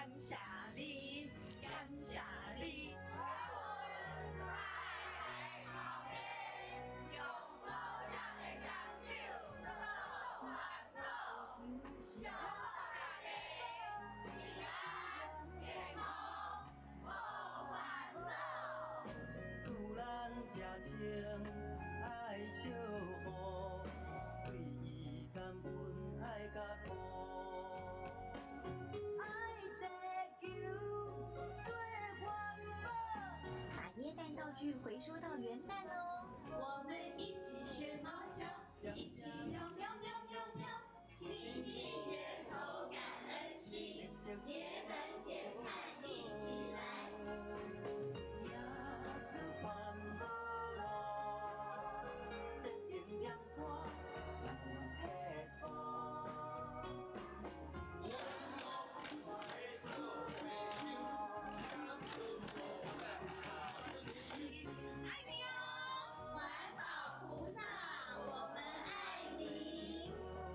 所有的环保志工，用您的双手爱地球。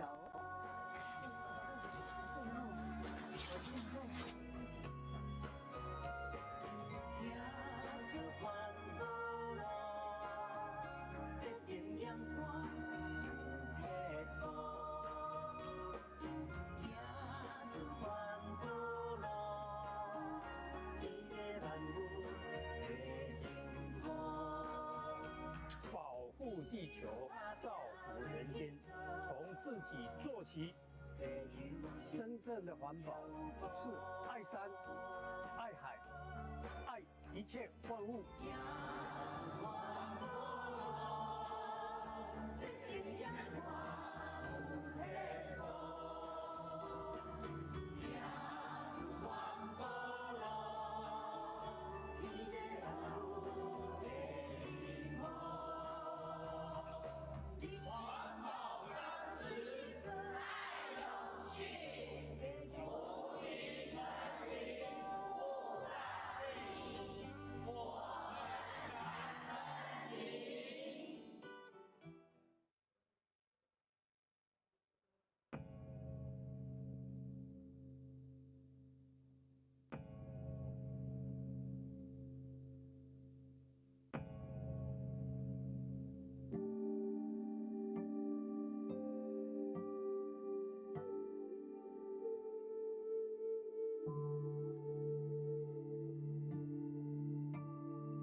Please everybody return to your seat. Our next session is about to start.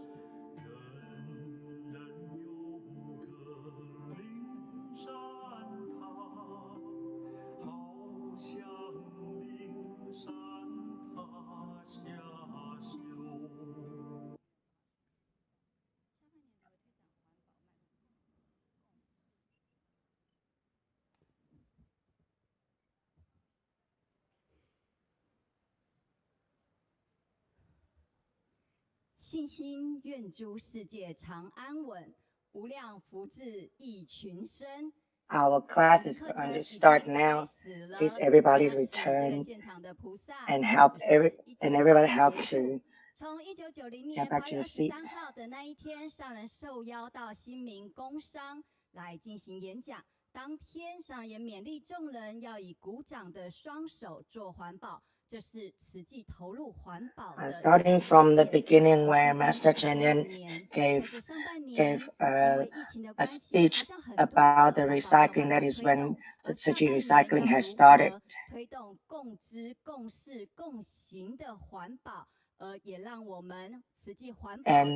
And since it started, it has been 30 years has passed. And next, let's welcome our next lecturer, our brother volunteer Liu. Let's give him applause. And Master and everyone, good morning to you all. And hearing you all feel like all of you have a lot of energy and passion. And with our lecture today, But in this very short 40 minutes, I would like to let you understand what we have accomplished in the past 30 years in our recycling mission. And then we let you quickly understand what we did in the past. And this year is the year 2020, and this is our 30th year of doing our recycling mission. And our the Ministry of Environmental Protection is also at the 33rd year of anniversary. In 33 years and in 30 years, what we have done in the past. And this year, the topic is on Sustainable Earth Year. And our topic for Tzu Chi Recycling is talking about leading a simple life from the origin.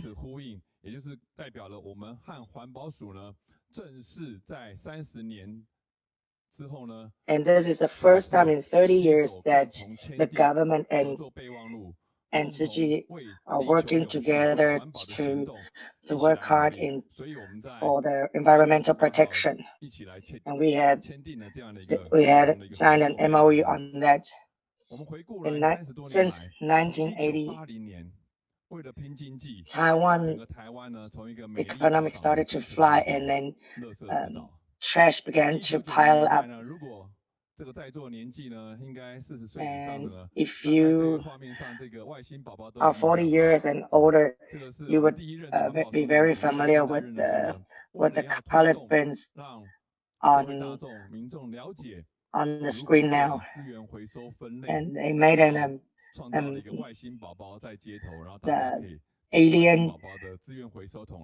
alien trash cans. They are there to help to the recycling, like for paper and for assorted things.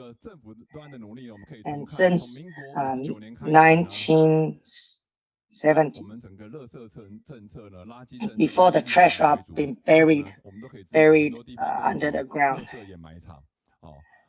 And then 20 years later, they started to burn the trash.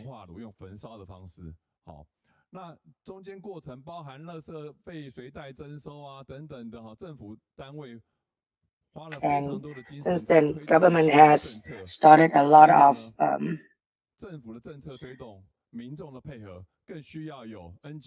plans to decrease the trash.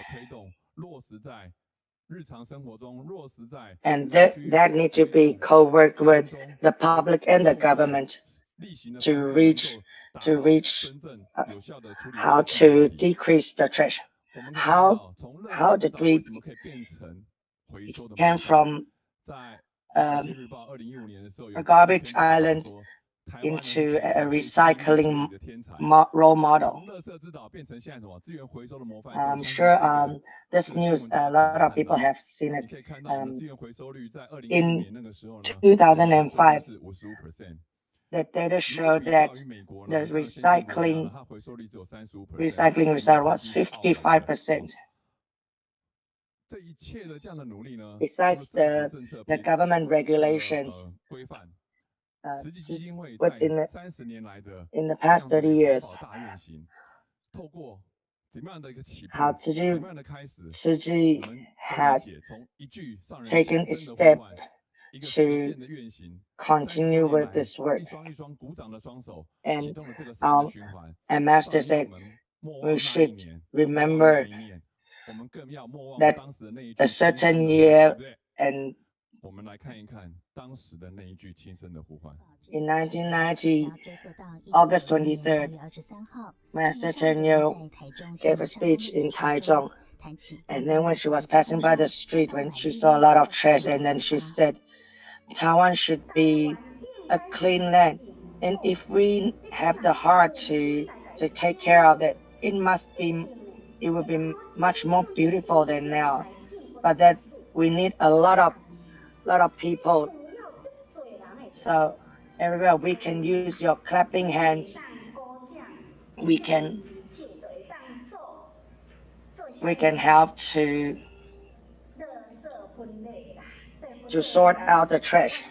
So today I would like to ask to call out to promote to decrease trash. So 30 years. This call from Master. In the past year, we have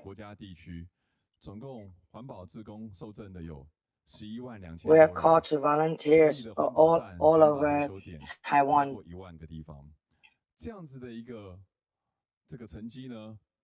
And this result, not just only in Taiwan, it's been spread out all over the world.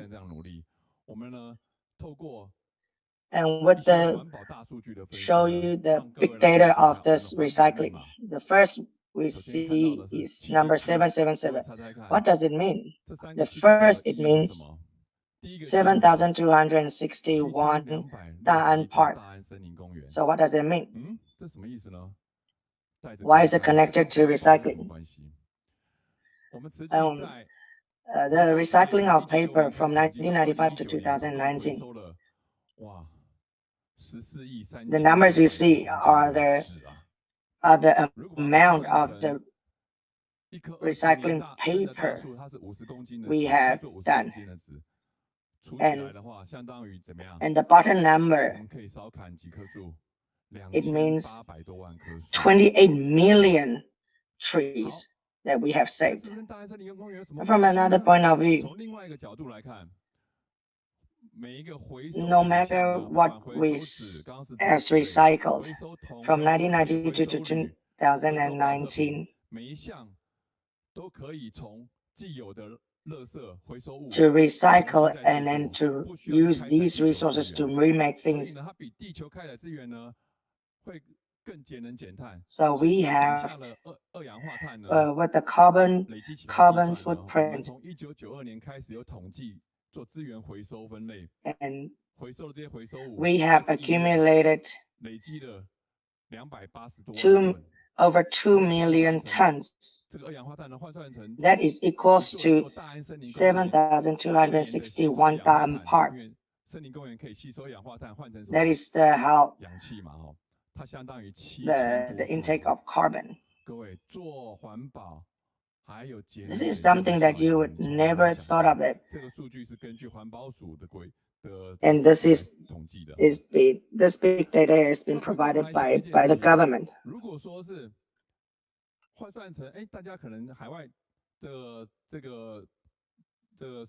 Maybe you don't know how big the Da'an Park is.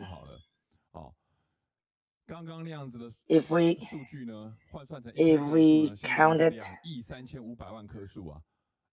we need to count how many trees it is in the Da'an Park, and there will be over 2 billion. Imagine if city is a big tree, and using the tree. So that means that we will be over over 2 billion years.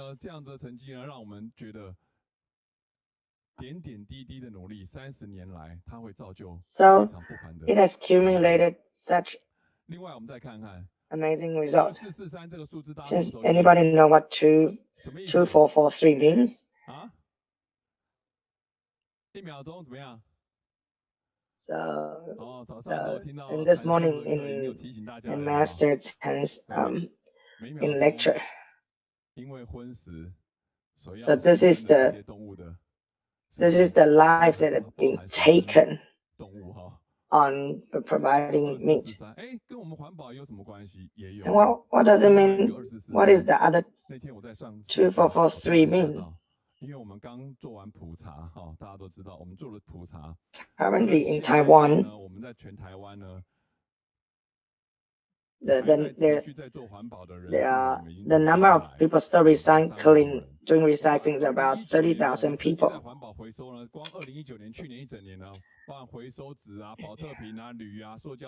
And in 2019 alone, we have recycled 81 million kilograms. So on average, each recycling volunteer has recycled 2,443 kilograms. You could imagine every day when our recycling volunteers are doing recycling, it may not seem much, but look at all the amount added together. Each person has recycled so much, so let's give them a hearty applause. This is so amazing. So what about the second segment? Means 117 blanket that is being made to help with the relief. It has been sent out to 43 countries. And we use both of our hands with the bow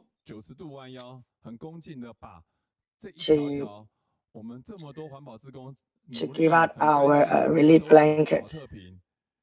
And with the dye technology, the help of them to make this blanket to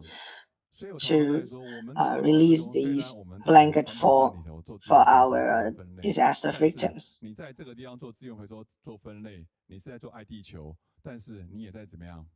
We are not loving the earth. We are also loving the people who needed help. And those have been done through the recycling, the hands that you did to recycle these bottles. So with these plastic waste, we had recycled and created something new. And this is also the turning point. You know how much blanket has been sent out.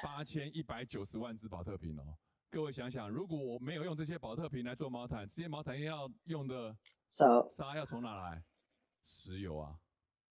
1.17 million bottles has been blankets has been sent out.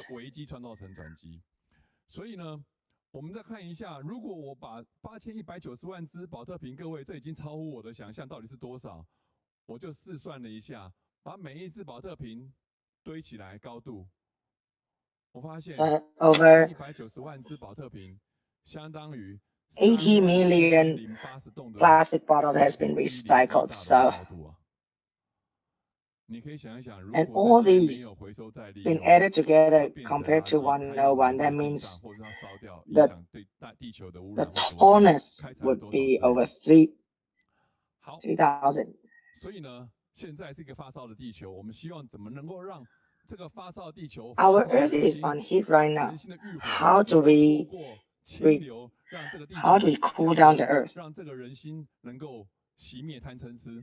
We know that through recycling, 回收我们的分类，透过我们的大爱感恩，把它变成纺织原料，再透过它做成不同的环保产品，包含毛毯等等，然后呢变成黄金 and classification, 最后变成清流来绕 and with the 这样就是我们慈济最重要的一个环保。我们不是只有在做最后 making the materials from the recycling and creating a recycling product.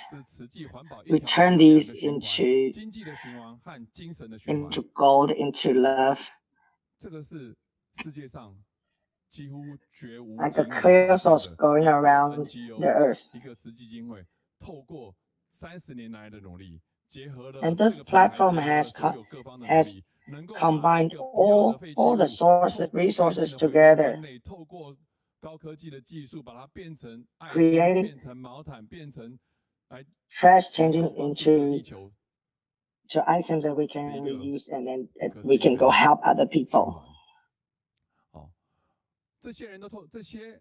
And all the cycle, who's doing these?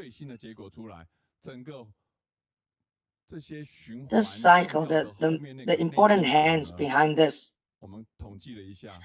the average age of our recycling volunteers, they are over 65 of years, and most of them are retired. That means that there are 54% of our recycling volunteers are retired.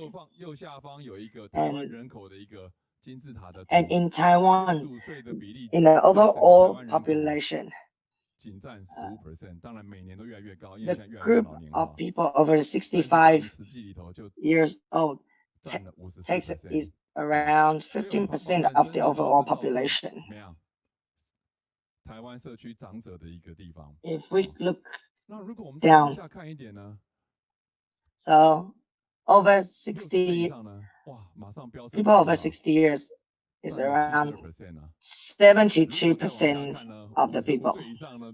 So as you can see, the more the age goes down, the percentage will be higher.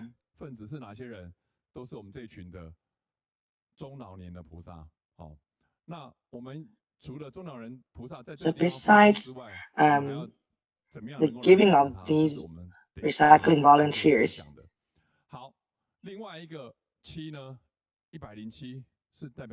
let's take another look. Our third segment, 107. So let's see. The oldest our recycling volunteer is 107 years old, and the youngest is 5 years old. Over 100 years old, there are 5 of them, and over 90, there are 173 volunteers, and volunteers over 80 years old. There's around 2,977 volunteers. There are no other NGOs that have recycling volunteers that the age gap is so big, and it's so much older too.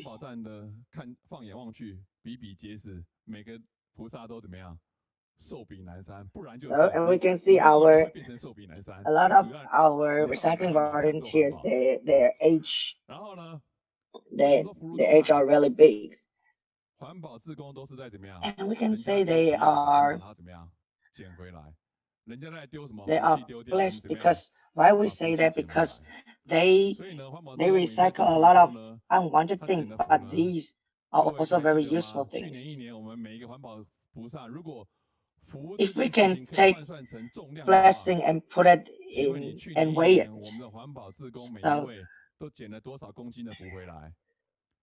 so if we take it in weight, how much blessings do they get back, each of them? 2,443 kilograms. Master says blessings are not been done or been gotten by prey. Blessings are gotten through being what you do. And I'm sure if all of us or all of you go and help us go help with recycling, I'm sure that you will have this much blessing as well.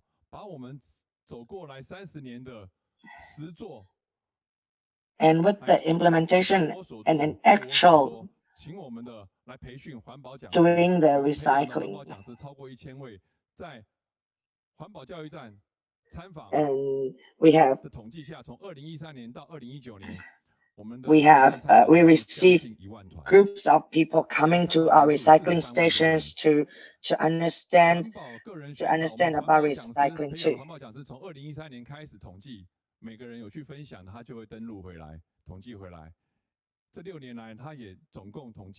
And within in 6 years. Over 8,000 sessions of recycling advocacy and promotion has been done. From 2013 to 2019, over 1 million people has received the recycling promotion and advocacy. In this big era of recycling,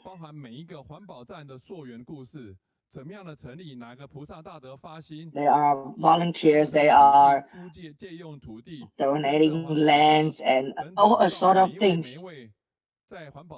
And also their life stories. This is a very important thing in our recycling mission. There's so many volunteers. We also have to take care of their health and their safety.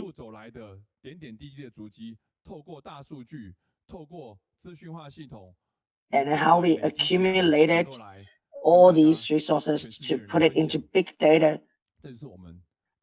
And this is also our next goal. And next I'm also going to show you what have we been done all over the world. And a lot of plans and projects. We also need a lot of our volunteers and everybody to join us in this mission and to complete our mission as well.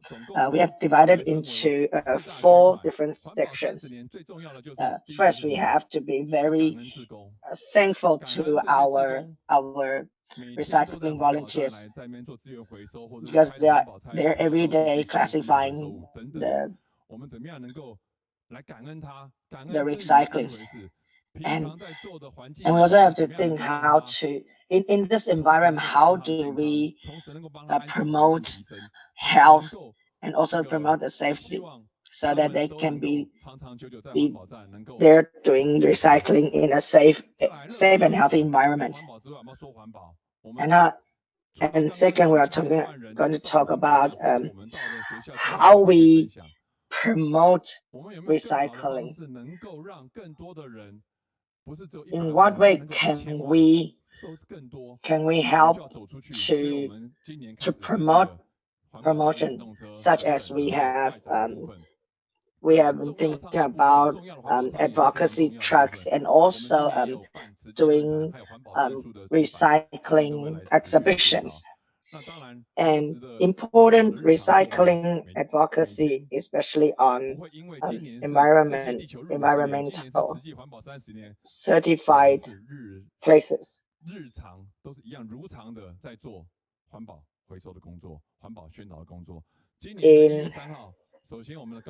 On January 3rd this year, we have received a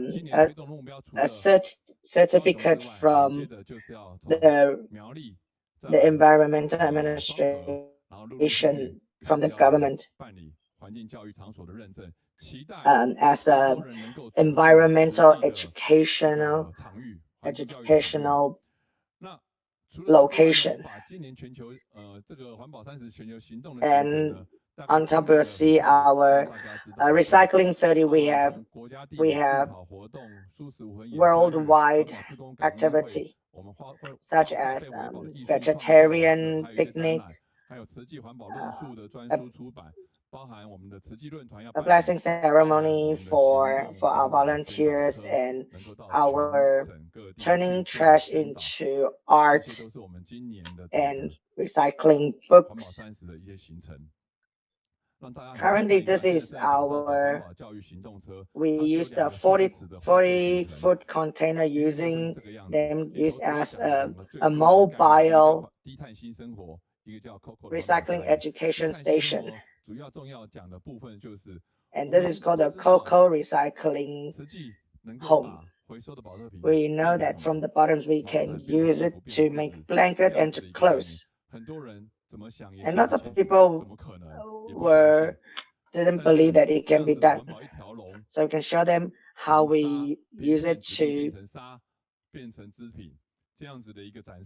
minimize down the bottles into pellets, into threads. So we can actually show them, showing them, they can see it through their own eyes that how things have been done. And we know recently there's a famous gorilla called Coco. Coco showed us that even animals knows that even they know that they need to love the earth. They are teaching us as humans how we should love earth. And I'm sure that if you have seen this, how did we keep this amazing footage and also start to advocate? And the Coco Foundation, we have already signed the MOU with them to use the Coco's video to advocate the importance of recycling.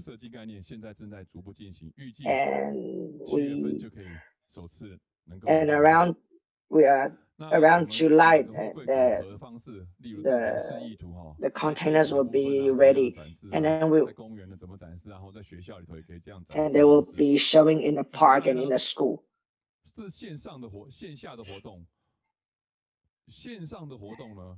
And a lot of people, a lot of students are also promoting recycling, and also how we going to let more young people join in this recycling mission.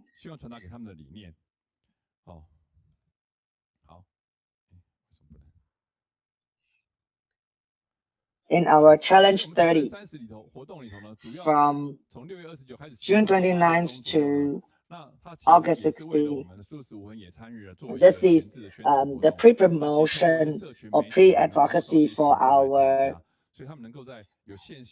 vegetarian picnic day. And our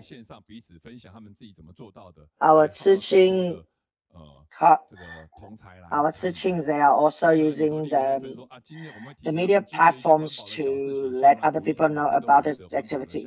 And every week there are also a little recycling challenge. And the challenge can be done individually or in group.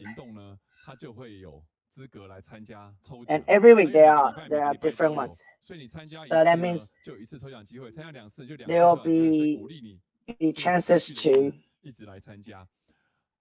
那当然，奖品一定要年轻人吸引的啦，哈，就是所以呢，我们里头当然包含了 GoGo 电动机车啊、华硕3C 产品啊等等的，都是吸引年轻人的。There's a lottery after the answers that you reply every day, and there are prizes to be won too. So this is on promotion for vegetarian. So what about no trace vegetarian and picnic? So first, that we can start from one vegetarian meal per day.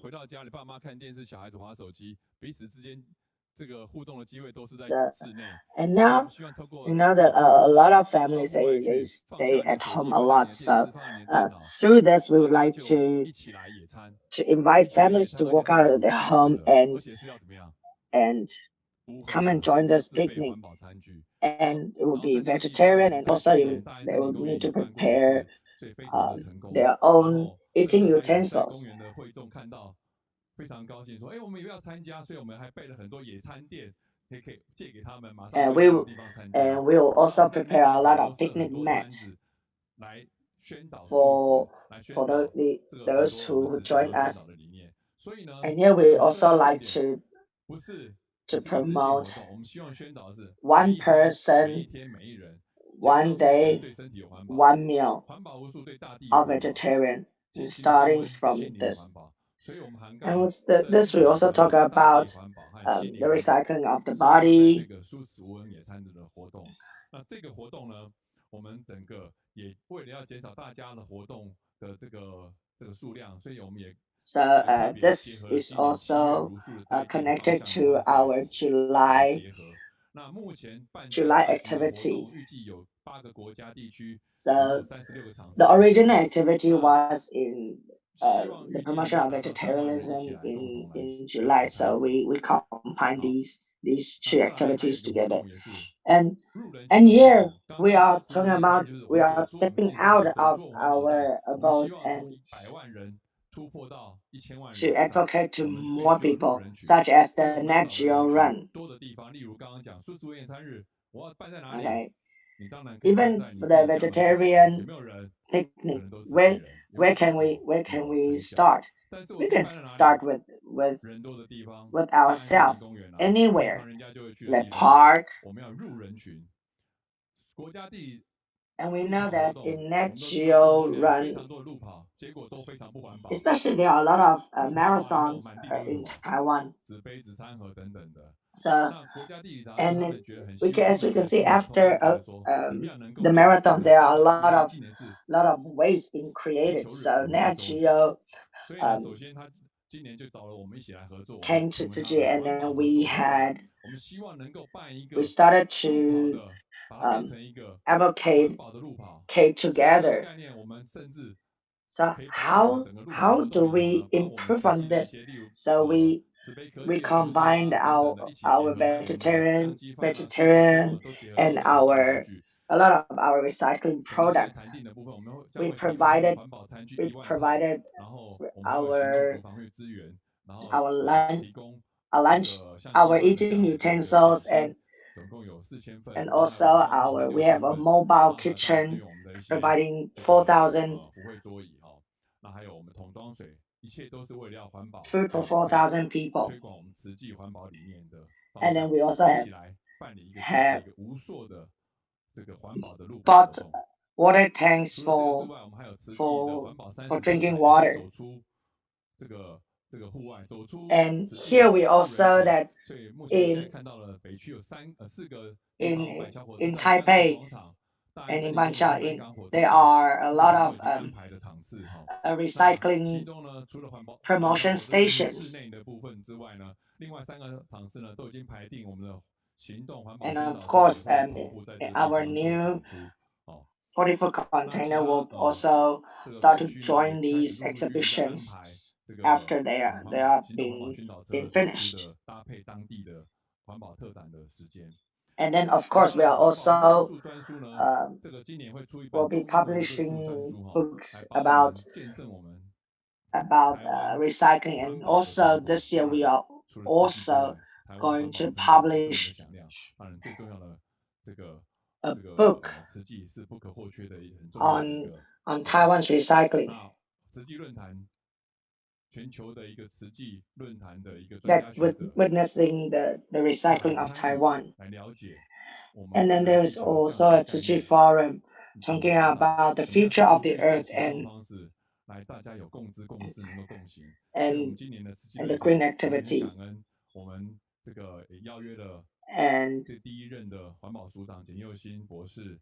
And we had the honor of inviting the first chief administrator from the environmental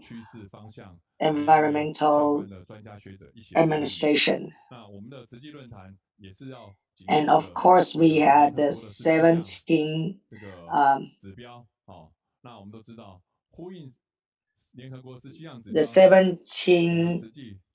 points from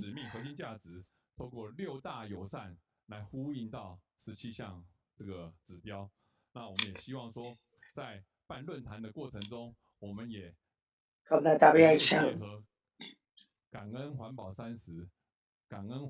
And in August 21st to 22nd, there will be study session. And on the 23rd, there will be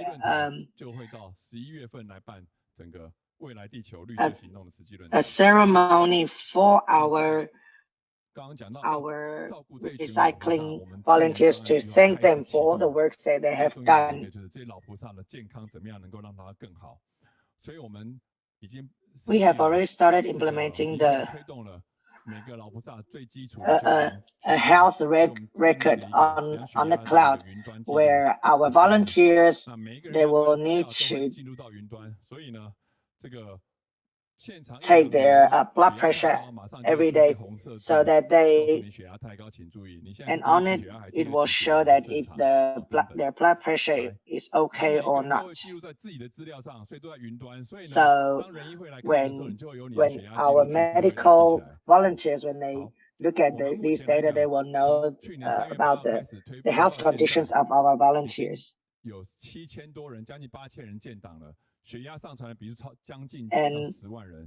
And 7,820 volunteers has already input their data online, and then over 90,000 record has been inputted already. And the environmental safety is very important, so we are strengthening it, especially like on the usage of power and fire.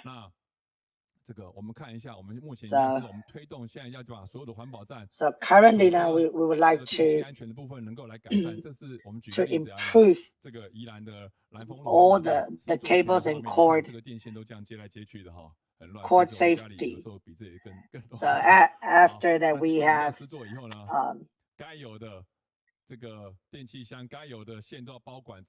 so this is the Lanfeng Road recycling station, and we have made adjustment to these. And this is at Zhanghua. As you can see, the previous picture was before, and now this is the after. So these are the safety precautions that we have done, starting from a pair of hands, burning of your waste, making something bad into good. Thank you all.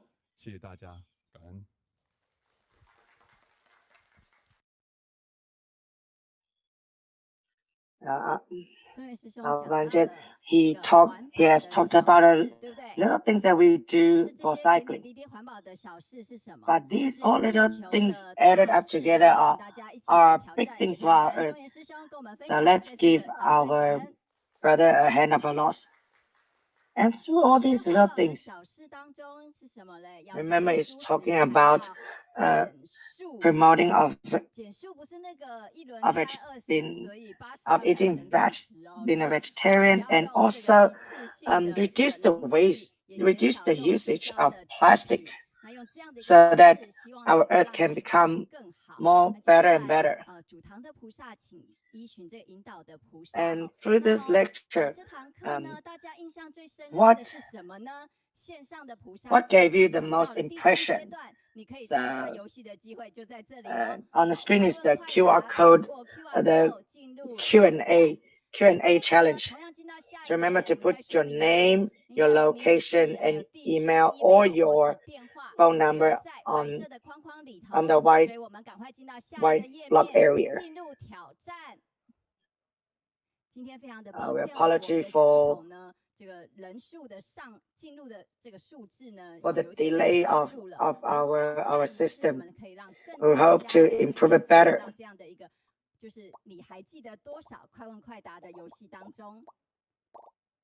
We can see a lot of our volunteers are filling in.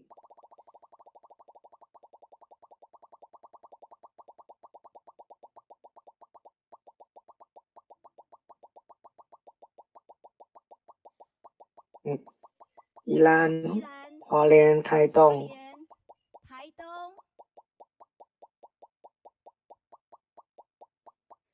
We are from Singapore, from Suzhou, from Malaysia, Beijing, from Wenzhou, Taipei,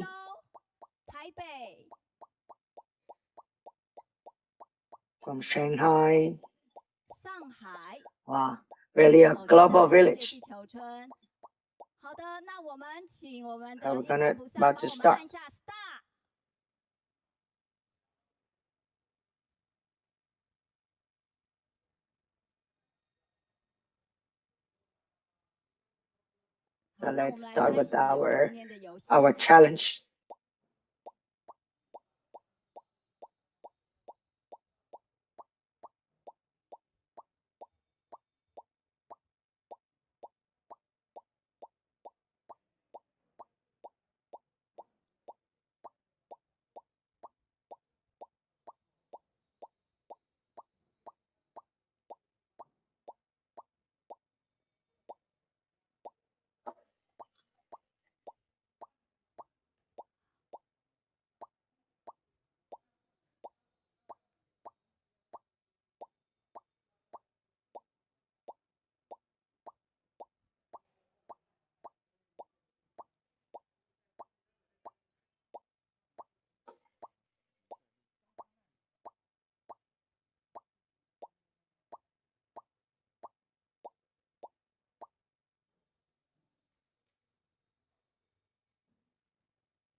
I can still hear a lot of volunteers still joining in for the questionnaire.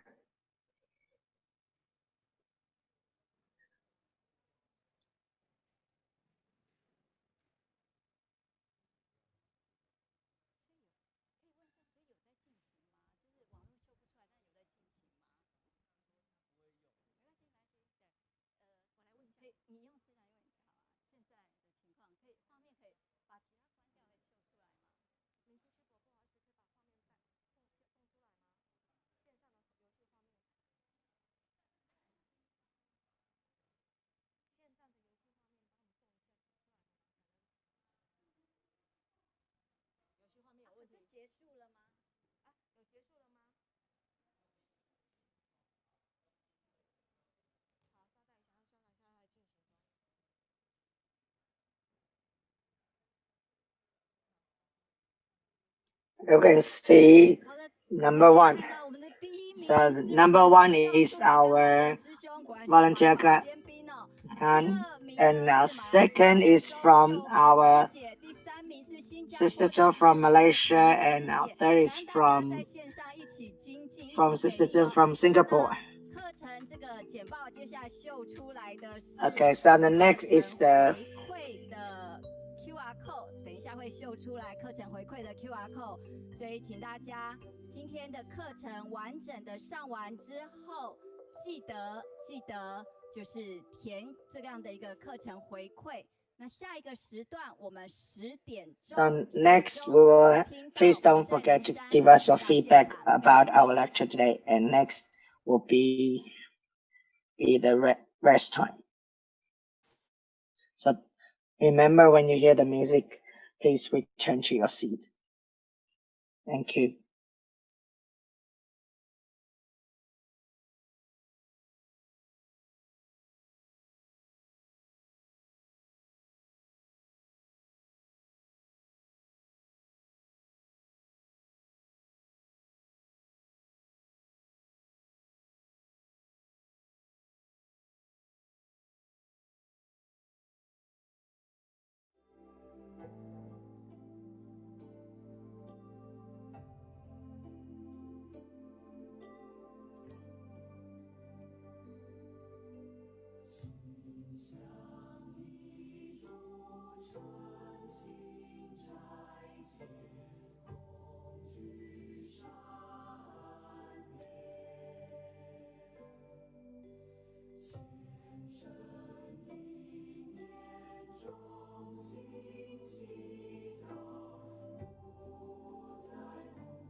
我载你到100里路的，我欠你的债已还完了。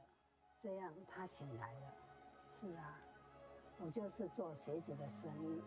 多年前，我店里在点货时少了一双鞋哦，自己内心有怒气，是谁来偷我一双鞋？以后最少就要走100里路还我。想到这就是因缘果报，只在这几年间，我就已经讨回来100里路。那是刚好有一个志工来这边读书会，那他要去学画画，那我就去学，2个人就去学。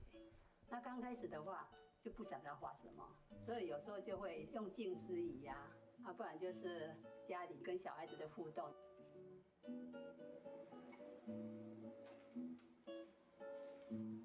刚好到14年元月份，我就去新华乡。新华乡了以后，听到这个，比如说像100里的故事啊，还有上面很多，结果我用这个来画，会去想为什么要这样画，结果画起来感受就是蛮好的。时间到了，来帮妈妈开电脑啊！虽然是在家里，陈映竹和女儿黄芊芊穿上志工服，母女2人一同参与线上共修活动。用爱，以爱共振来消弭这个灾难。所以呢，从第1天开始，我就非常准时的参与4点20分的共修，一直到现在。线上共修是可以在家。就是衣服换好之后呢，马上就可以进入这个线上共修的这个状态哦。那所以我的参与率一下就跃升到90% 以上。因为疫情，此季每月精进日活动改以线上进行，年长者也能够感受到它的便利性。一根手指头触着那个手机的萤幕，就可以把上人请到我们家来，就非常的方便。除了在家里，金丝堂、共修处也都有人参与。那如果在联络处亲近呢，就可以很专心的聆听本会的讯息，加上呢，萤幕很大，收视好，收讯很清楚。在板桥园区，同样不忘保持距离，静心聆听。到延期的时候的道气会比较好能够更专心在那个课堂上面听讲师的讲解。乡籍志工们这天要送出30个素便当，特地抽空在斋堂精进。希望让那些菩萨因为如是起了欢喜心，能够广邀更多的他们的同事一起来参与如是。只要有网络，不受场地限制，大家都能够在云端相会。土城环保站志工们是一边整理芭乐袋，一边聆听手机传来的声音。在做的时候，我们就是一边做一边听上人的开示手在动，心在听。手在动的话，心可以用心在听我们的开示。甚至是平常用来记录血压的电脑，现在也能够成为传法的工具。善用科技，疫情当前依旧能够精进共修，不懈怠。大爱新闻真善美志工台北综合报道。慈济志工常年到台中监狱关怀收容人，教他们比手语。万善之门，门是这样子的，门呢要孝，孝为基础。也带动近似语读书会，陪伴启发智慧。我们希望大家呢都能够心有正念然后以后呢有机会离开这里的时候呢都要走好路做好事每一次的见面都是收容人力量来源，多位同学分享自己的感动。所以来教导我们怎样做人之道，让我们不思人生的方向。57岁的李同学忏悔曾经走错路，入狱服刑，始终挂念自己的孩子。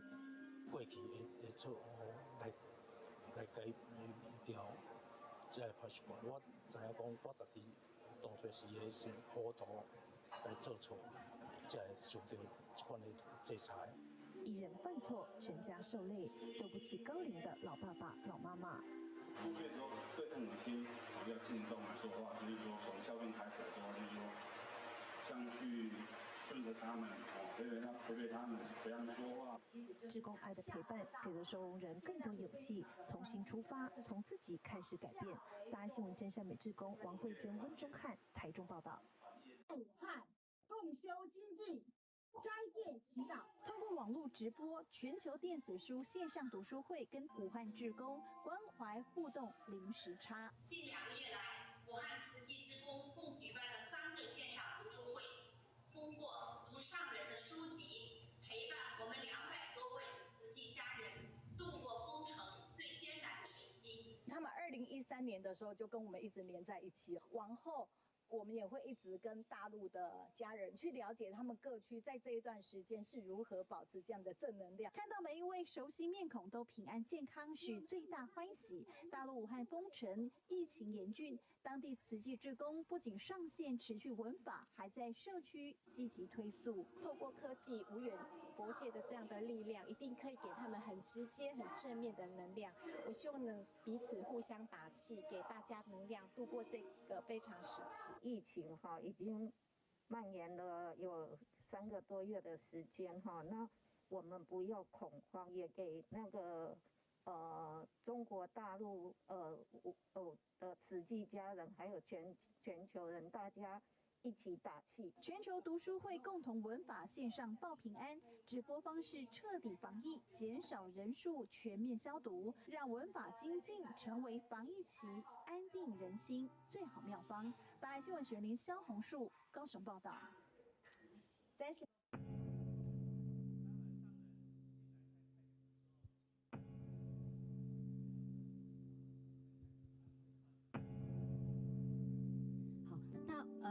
进程有一个要跟大家默契的，就是等一下上人整个开示结束，我们呼班something I want to sort out with everyone first.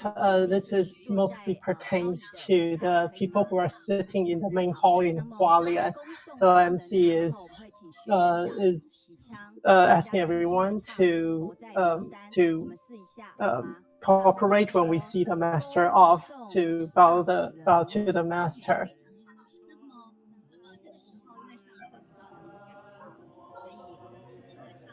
OK， 非常好。那么，这个时候因为上人会走到人文讲堂，所以我们轻轻的唱，但是听到上人的声音从人文讲堂传。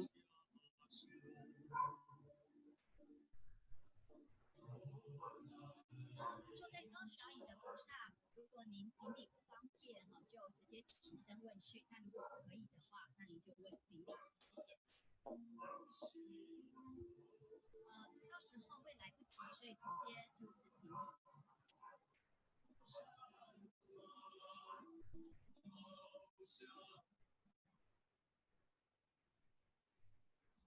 星星愿诸世界常安稳，无边福至。We hope that the world will be in peace and all beings will be benefited.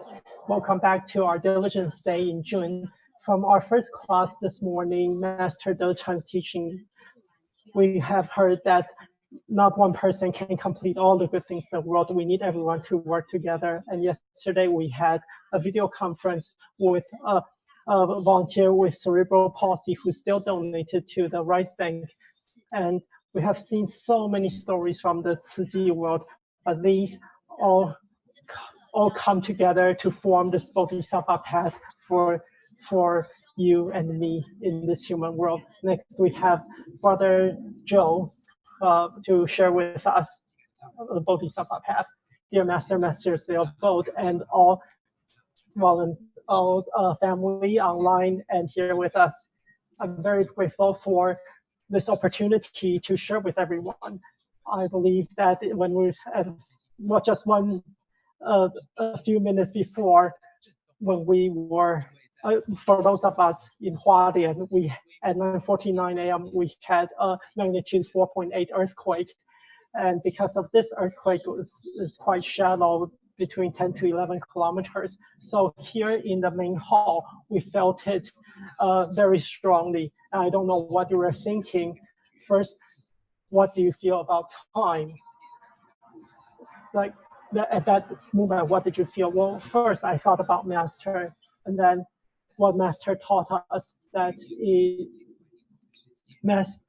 the Buddha had predicted that thousands of years after his going to Nirvana, the world would be a turbid place, and we would need people to work together to mitigate the disasters that would be happening in this time. So I'm very grateful that here, even though we are at the epicenter of the earthquake, we felt the shake, but we were able to connect to other parts of Taiwan and ask how they were doing, the northern part, southern part of Taiwan. And we were able to verify that everyone is indeed safe in the earthquake. And we're grateful that we have accumulated the blessings that allowed us to go through this disaster without problems. So today I'd like to share with us a Bodhisattva path for you and for me. Master has taught us the Lotus Sutra up to chapter 22. She has, this is the chapter on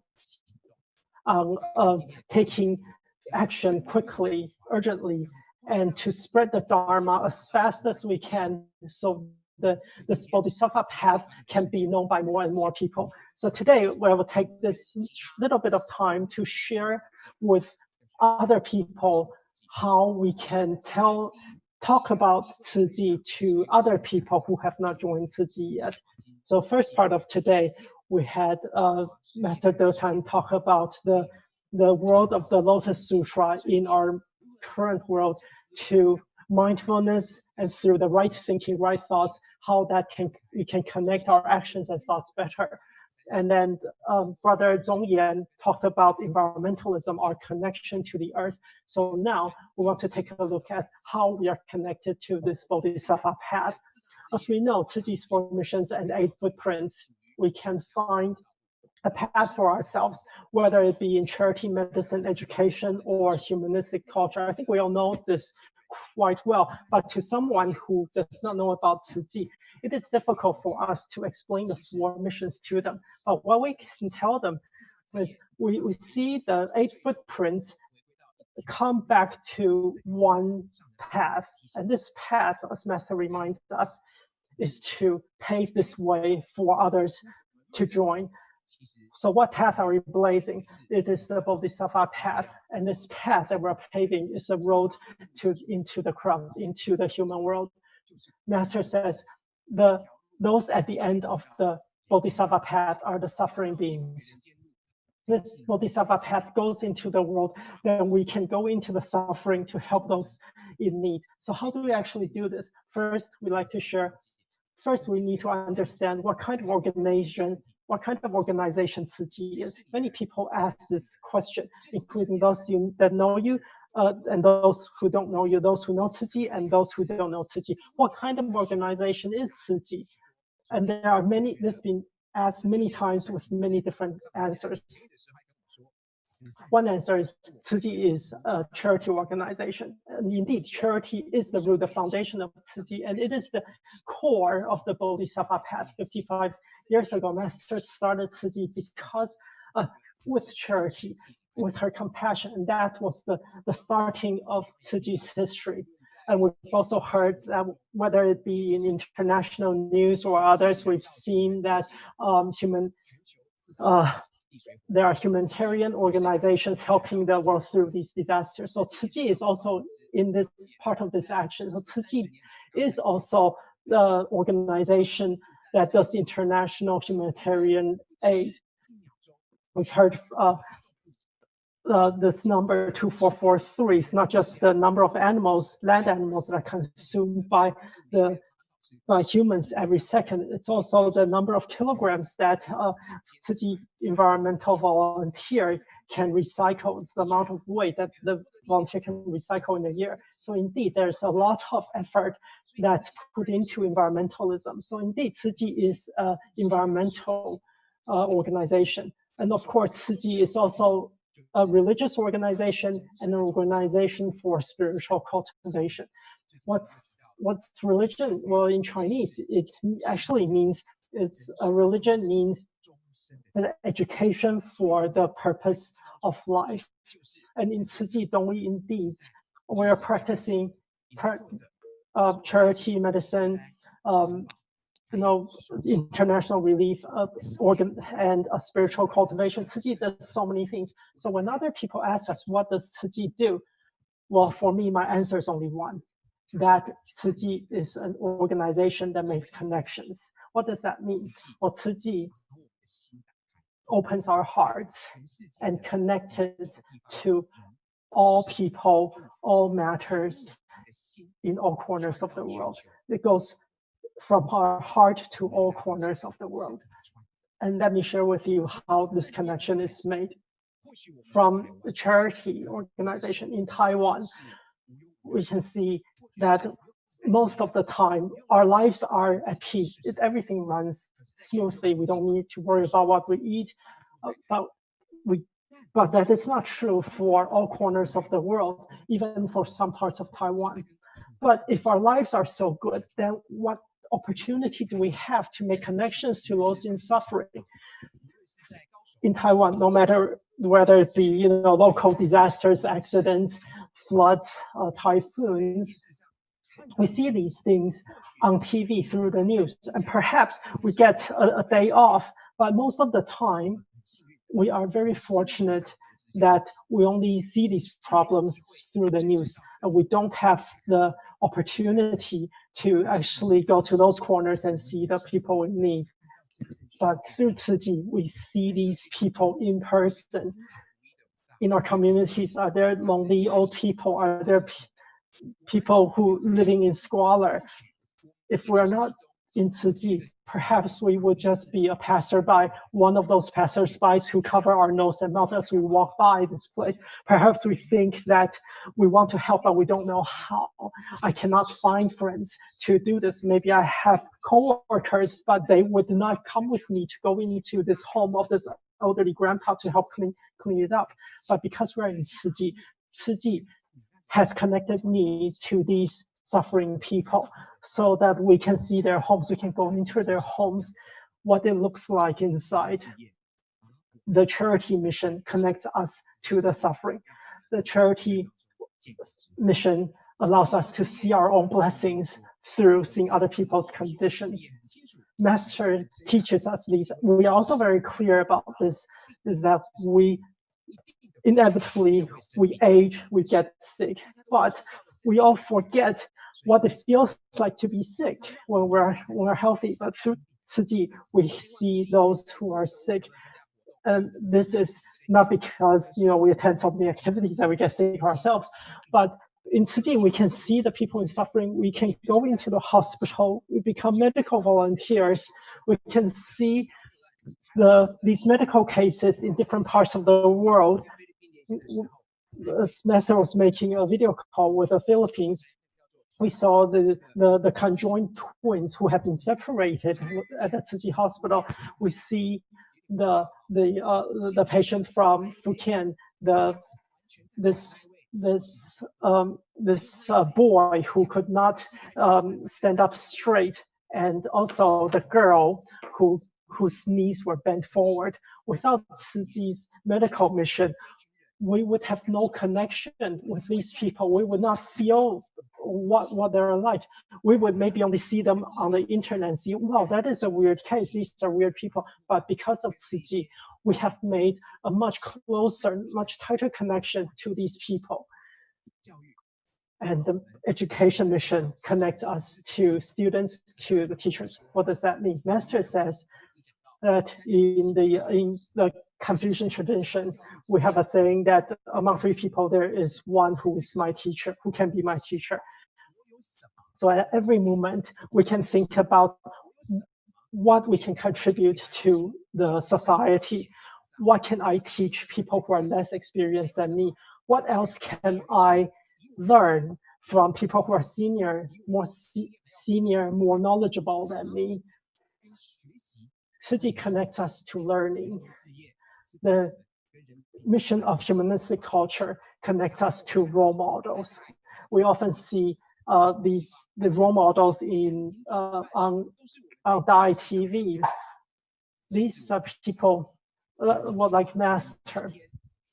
Very often, well, each day, if we're willing, we can turn on our TV, we can see Master. And we can think about how many people in the world do not have the opportunity, whether it be volunteers, environmental volunteers who would not be able to connect to Master, connect to sick people, connect to the suffering people, connect to students and teachers if it weren't for Tzu Chi that made this connection. Of course, we also have international relief. Master often has been mentioning recently through her video conference calls. For example, with the Philippines, do we remember Typhoon Haiyan?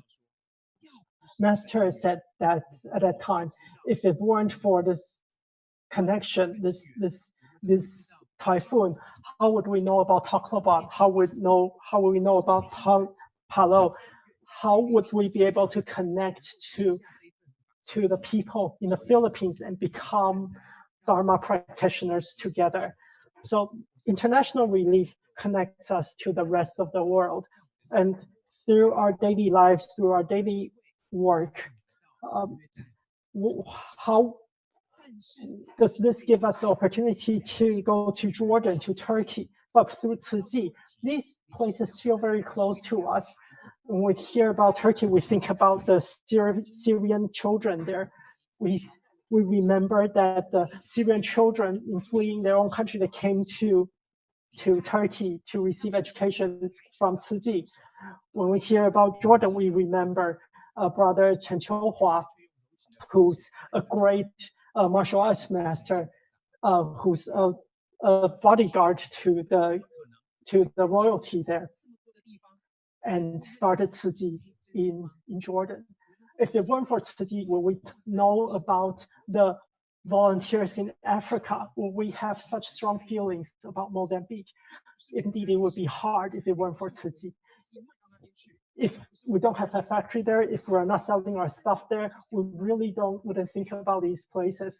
We wouldn't be thinking about Mozambique in Africa and Lesotho. This is I only learned about this after coming to Tzu Chi. This is a landlocked country that is situated inside of South Africa. If it weren't for Tzu Chi, how would we be able to know Africa so intimately, to know Europe, to know these places, say like the Syrian refugees have been to, and go to Indonesia and work with the president, work with the military there. So international relief among our 8 footprints has connected us to the rest of the world. And this group of volunteers may never come to Taiwan, but they know us. And we may never go to those countries ourselves, but we know the people there, we know the bodhisattvas there. Tzu Chi has relieved over 110 countries. Oh, have we been to all of them? No, we haven't, but we have connections to them. And we have bone marrow donations. I think all of you are familiar with this as well. It connects us to our most distant relatives. And this line, this connection is the connection of life in our blood, in our DNA. We are connected to people who live far, far away that we do not know. But we have in our blood, in our DNA, we have a match and we can help them. We can save their lives. And this is not something that their parents can save, that their siblings can save. So bone marrow donation connects us to our long lost distant relatives from so far away, from so long ago. And if bone marrow donation connects us to our long lost relatives, then community volunteerism connects us to our next door neighbors. International relief connects us to all corners of the world. Bone marrow donation connects us to our long lost relatives. Even when we see the recipients, we may not recognize them as a relative, but indeed they are relatives. We cannot be any closer. And community volunteerism connects us to our immediate community, to our neighbors. I remember when I was small, when I was growing up, we hear that if we live in an apartment, we don't know about our neighbors living on the floor above or the floor below, because we all just go to work. we may know our kids' classmates better than we know our neighbors. So community volunteerism connects us to our immediate surroundings.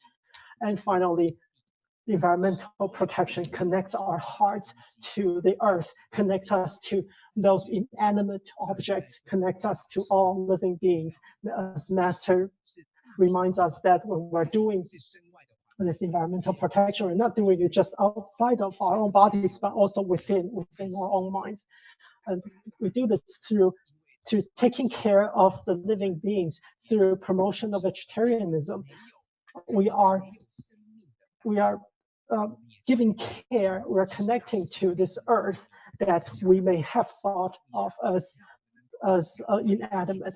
But just a few minutes ago, the earth reminded us that it's alive through that little earthquake. So we need to awaken in our hearts and open our hearts, connect to other living beings that share this planet with us. As Master teaches us in the morning, a few days ago, she mentioned an elephant that had been pranked by humans. Have you seen this news clip? Well, people put explosives into pineapple. So when the elephant ate the pineapple, it exploded. So why do we need to connect to the earth, connect to other animals? Why do we need to connect to other people across religions, across countries? Why do we need to make this connection?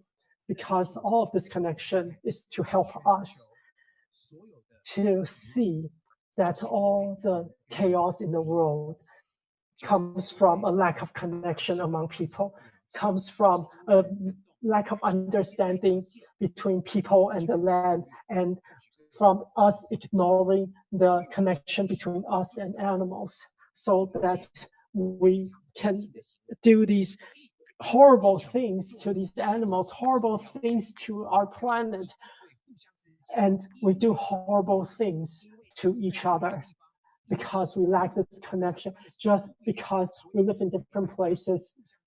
We wake up at different times. We are lacking this love among people between each other. So this path that we're paving is connection, to connecting us and the world. No matter what we do to help the sentient beings, it comes back to the one Dharma door, and that is to pave this path for other living beings, for other people. This path that goes from one heart to the next, that connects all people together, to connecting us to what we do not see in the world, so that when we open our eyes, we are aware of the whole world. Now, when we make this connection to all the relatives, to different parts of the world, to the planet, to animals, so what? What happens then? Well, we come back to our 4 missions. I want to share that these 4 missions and 8 footsteps are like Master's Lotus Sutra. The first 42 years, the Buddha has expounded the Dharma. The Buddha expounded expedient ways. And then the last 7 years, he expounded the true Dharma. Same in Tzu Chi with Master. The first 40-some years, we are paving this path to connect everyone together through expedient means. Now, the true Dharma is coming to be manifest now. After our hearts are connected, what do? That is where we enter the true Dharma. First, the first mission of charity. After we have paved this path, after we have seen these people, no matter where they are, far from us or next to us, if we know about it, we help them. This is very simple. This is a charity of charity. No matter where, no matter whom, if they need it, we will help. If they need clothes, if they need blankets, if they need food, we'll give it to them. If they need medicine, we give them medicine. If they need education, we give them schools. So we give help in the way that the suffering people need it. And after we pave this path into people's hearts, we do charity. So after charity, what comes next? Medicine comes next. this medicine is not just about building hospitals and having TEMA. This medicine is about curing, it's about healing people from within, healing sentient beings. And I think the mission of charity, mission of medicine is about healing. Charity is about satisfying the immediate needs, the food, the shelter, clothing. That is what we can do physically. But true healing is within, is in the mind, in the heart. The Buddha was a great doctor, great medicine Buddha, who heals us from within, heals our spirit. How do we do this? Well, it's actually quite easy. Asking these people to help others is a process of healing. Through master's teachings and video calls in the past couple of days with Myanmar, we saw that after Typhoon Nargis in 2008, people were hurt. But when Tzu Chi people went in, we first did charity, we first help people, we paved the path where people are there. Those were challenges to be overcome. So first step was charity, to give them immediate benefits for them to stand up by themselves. Second step was medicine, was about healing, was about teaching them that even though they have been victims of the disaster, they can help others as well. So these people can donate one handful of rice each day. Even though are victims, they can help other people as well. So charity is about helping others, but through helping others, we are healed as well. And that is the true meaning of the mission of medicine.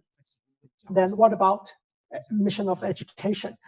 That is about teaching others so they can help others better. So this is a very quite simple.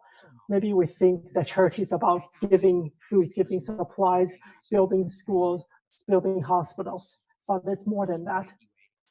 Perhaps we think that medicine is about building hospitals, holding free clinics, but more than that. Same thing with education. It's not about just about building schools, but teaching them to heal up, to help others and heal others. So yesterday we were having the video conference with Myanmar. These people came together and we made a connection to them after the disaster. Because of Tzu Chi, we are linked together, our hearts are together, and our volunteers share with them and how the rights that they donate can come together to help more people. So even though a person with cerebral palsy, he cannot even hold a handful of rice, but he can also contribute and help others. And at that moment, his heart is healed. So it's through these stories, we ask him to share these stories with other people, and that is education. Education is about teaching and bringing more people onto the Bodhisattva path. This mission of humanistic culture is about asking these people to teach others in turn. So we're not, the missions are not just about doing the hardware side of things, the physical side of things, but all the things that we do as Master expects us is about the Bodhisattva path in the human world.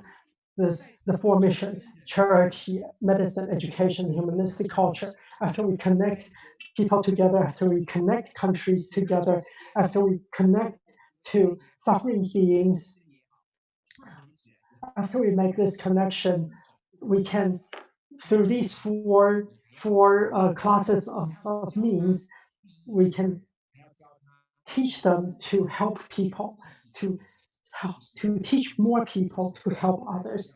And this is what we see from the Sutra of Infinite Meanings, how one can give rise to infinite, to the numerous, and how numerous and infinite amounts can come from one. This is about the sharing of the way of healing us, the propagation of this method of healing from one person to the next and to the next. So when someone asks you, what is Tzu Chi? Then we can say very confidently that Tzu Chi connects the whole world. It connects us to people we don't know, connects us to places we have not been to, connects us to things we have not done, connects us to things that we are not able to do ourselves. Tzu Chi has done so many things that people think is impossible, but if people are not connected together, like what we see in what's happening in the U.S. right now, that is the classical case of people not being connected with each other. The victims and the aggressors are not connected, and they are not empathic with each other, then these tragedies will occur. Now, when we connect with each other, our hearts are connected, then we empathize with each other.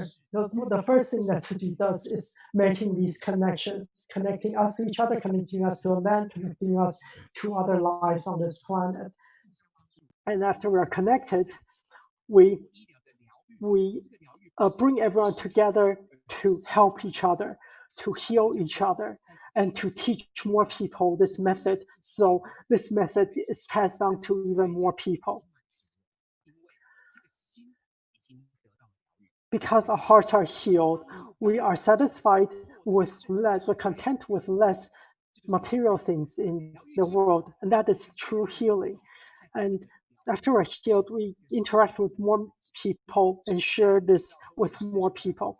We just heard the sharing on environmentalism. We saw many numbers in there. We can study those numbers, and we also heard that the 30-year anniversary of environmental protection, it's more important that we put it into practice. And in the mission of medicine and education and humanistic culture, it's the same thing. We should pave this path and bring more people onto this path. So how do we start? Well, I keep thinking back to this, that I'm quite touched by this. And it's only recently that I came to this realization that the Buddha was just like us. He came from his parents. He came into this world as a human being. And what's different was the way that he thought, that he studied this world. He had very inclusive thinking. He was a great thinker, and he paved this path for us. He taught this path, the Bodhisattva path, for us to also attain the same enlightenment that he did. So what helped the Buddha achieve enlightenment? To come to enlightenment after seeing that star on that night when he was sitting under the Bodhi tree. Well, the first step he took was leaving the palace.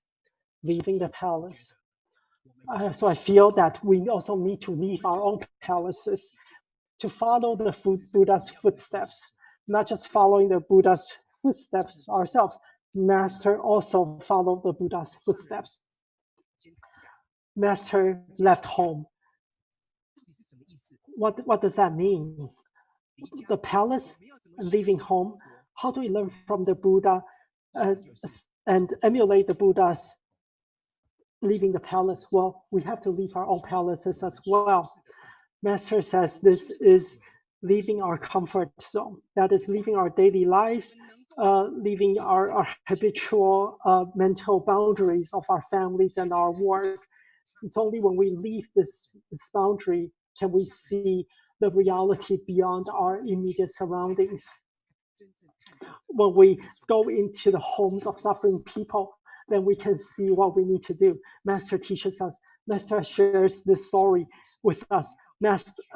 Buddha's story, Master's story. How much have we learned? We also need to step outside of our palace, step outside of our comfort zone. For example, in Taiwan, we pay attention to the things happening in Taiwan, our traffic, our economy, the things that happen in Taiwan. But Master challenges us to broaden our scope of care.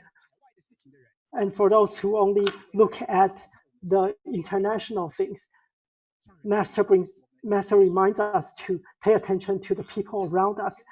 Master reminds us to make a connection to other life in the world, to not eat them, to to promote vegetarianism to more people, to step outside of our comfort zone, of our palace. And that's the first step we can take.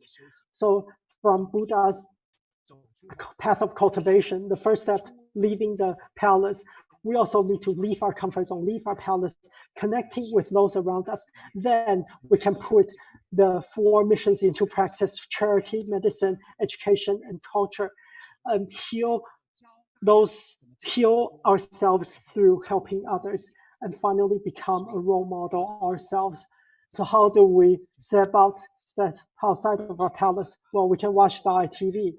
We may not be able to go to many places ourselves. We cannot maybe go to these countries ourselves, and we may not be able to interact with these people in person, but we can do this through the ITV.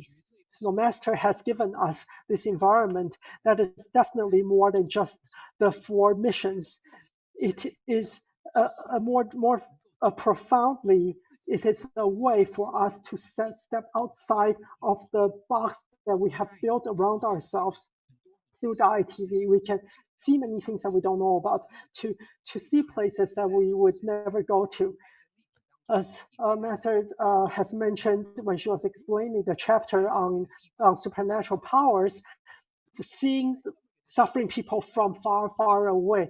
And if we can hear people's cries from far away, that is a supernatural power, is it not? If we can compile all these sights and sound and share it with other people, is it not the same as, is it not promoting the Bodhisattva path? Indeed it is. And I share often that Master teaches 2,443 animals are eaten per second because of our greed.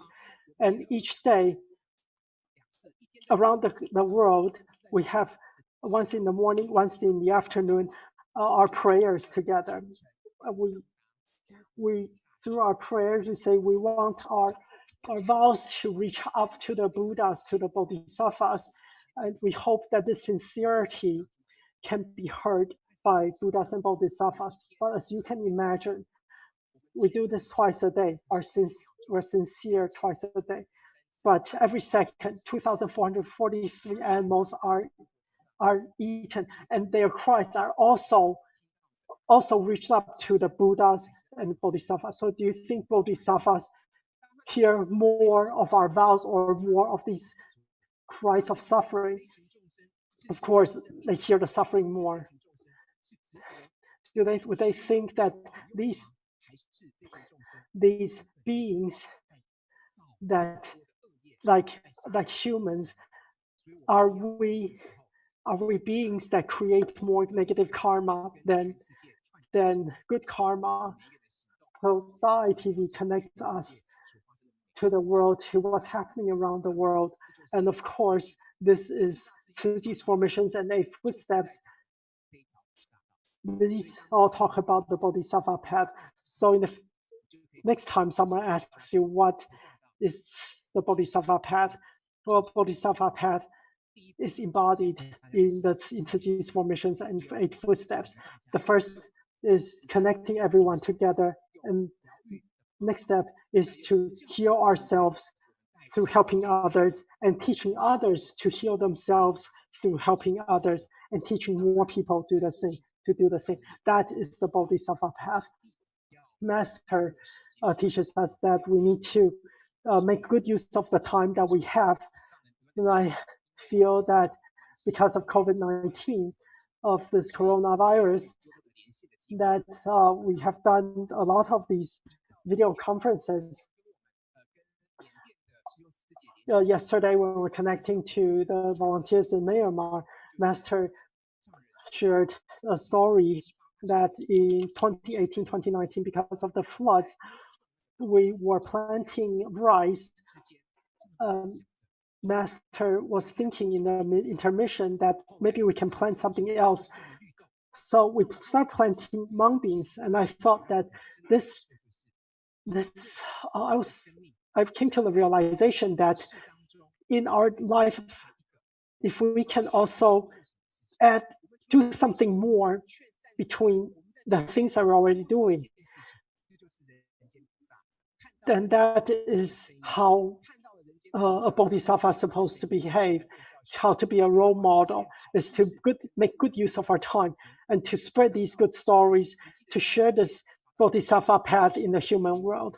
So Tzuji's 4 missions, 8 footsteps are the bodhisattva path for the human world. I hope we have learned that first, we connect with each other. Second, the 4 missions are the best way to interact with other sentient beings. And third, we need to step outside of our catalysis and into the world. Thank you, everyone. So thank you, Brother Su Hao, Brother Joe. From the first class of this morning, Master Zhou Chan sharing to us about the Lotus Sutra, the spirit of the Lotus Sutra in the human world, as we help as Master takes on these missions, we as disciples also take this on. So let's remind ourselves, number 1 is we have to be vegetarian, number 2, we have to do good, and number 3, you have to be mindful. Then Dr. Xu and Dr. Zheng shared with us that humans have always been vegetarian by nature. We are herbivores by nature. And if we eat meat, then if we connect with too much bad media, then we will give rise to these more stressful emotions. And finally, we then saw the presentation from Brother Liu Zongyuan on environmentalism. What's the goal this year, our 30th anniversary? Well, that is purifying things at the source and to reduce our consumption in our daily lives. So let's keep this in mind. It's not just a slogan, but something that we put into a practice in daily lives, becoming vegetarian ourselves and also promoting vegetarianism to our family, to our neighbors, and to reduce our use of plastics. All these then come back to Brother Joe's sharing on realizing that we are part of this global community, this global ecological system. And through the Tzuji's 4 missions and 8 footsteps, we can all build this bodhisattva path for the human world together. Our Master is now here with us. Please stand.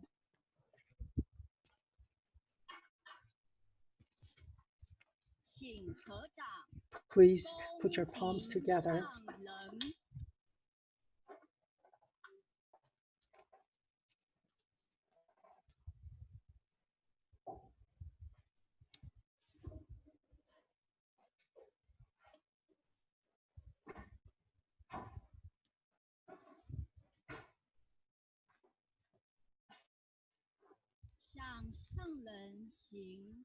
Please bow to the Master. Bow.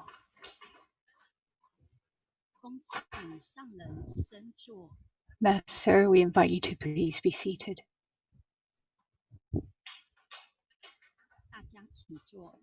Everyone, please be seated. I'd like to report to Master. Today we have 50 different countries joining us and over 30,000 people joining us online today.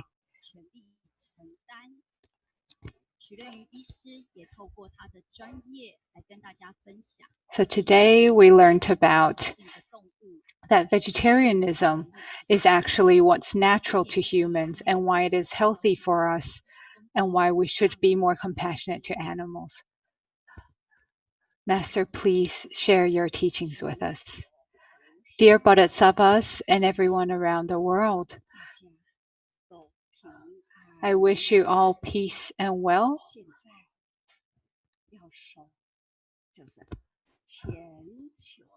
I'd like to say for our volunteers globally, at this very moment, we have over 34,000 people online, all coming together at the same time. I'm very grateful for the technology we have nowadays so that we can all be connected together.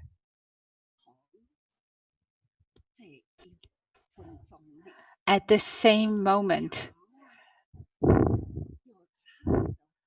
even if there is a difference in a few seconds, within a few seconds, we can transfer our messages throughout the whole world and be connected.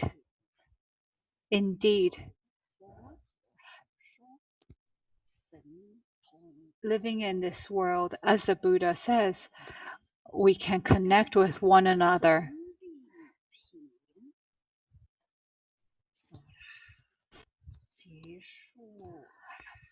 As I have only finished talking about the Lotus Sutra and the section about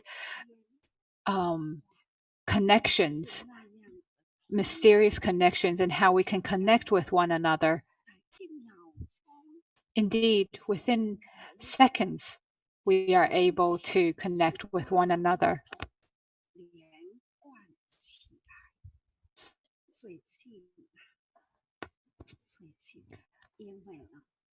Recently, because of COVID-19,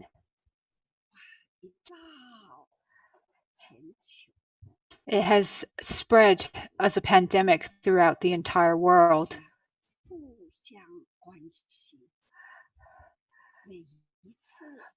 Because of this, we are all showing our care to one another. Every time when I meet one of you, everyone,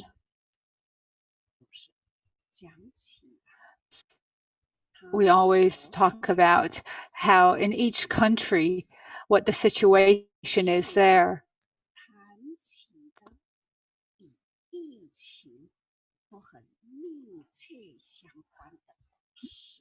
Moreover, all our discussions are very closely related to the coronavirus.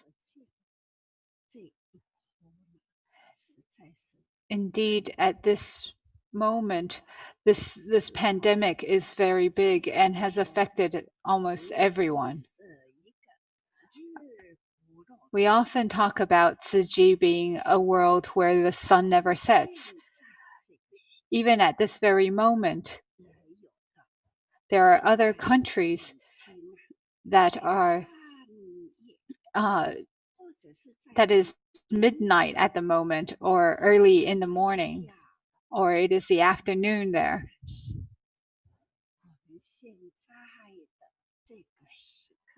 Nevertheless, at this very moment, we are all online. And we are all hearing, you are all hearing me speak at this moment. This is how advanced technology is.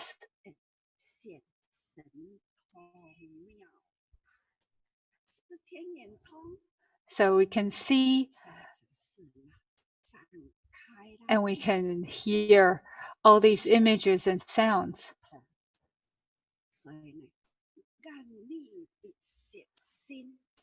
So with our six senses, hearing, sight, smell, touch, thought, our thoughts are connected. When I think about something and what I want to say, very quickly, it comes through my mouth and my speech comes out. And for you, you can immediately hear. So your ears can hear what I have said.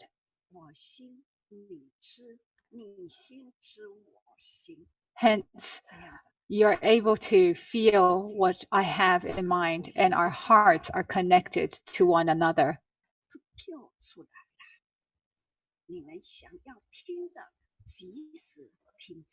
So as I think my thoughts, it comes through my mouth, and through my mouth, it gets heard and picked up through technology and shared with all of you.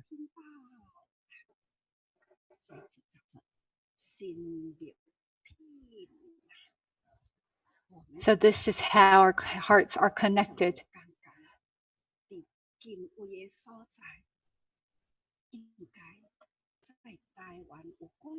So just then, in Taiwan, we all felt the earthquake. So just then, as the earth shook here in Taiwan, in Hualien, I am sure many people felt it. But no matter how concentrated we are and whether we're in meditation or not, we can still be affected by this shaking of the earth. However, at that time, it happened to be a rest time, not during one of our classes. So suddenly we would hear sounds and the shaking of the ground. All this occurred at the same time.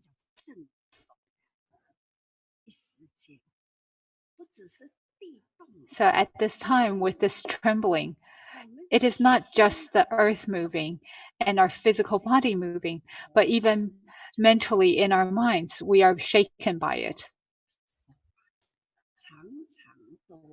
The Buddha often teaches us and describes that when the earth moves,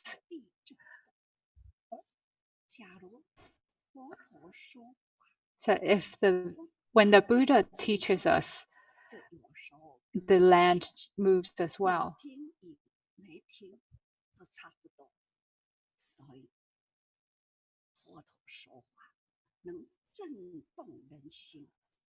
So the Buddha's teachings can shake us and affect us all the way into our minds. And we are listening to the Dharma. We must also have truly take in the Dharma and have it affect us.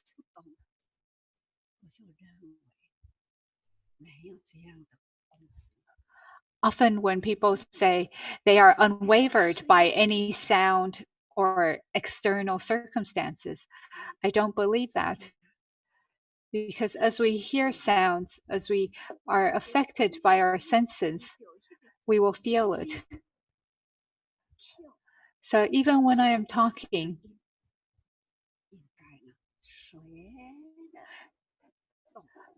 what you hear and feel, it will be affected.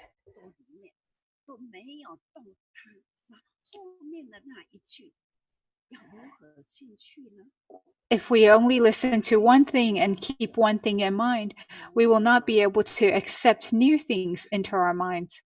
Hence, we need to keep listening and allowing new information and new things, input, to come into our minds.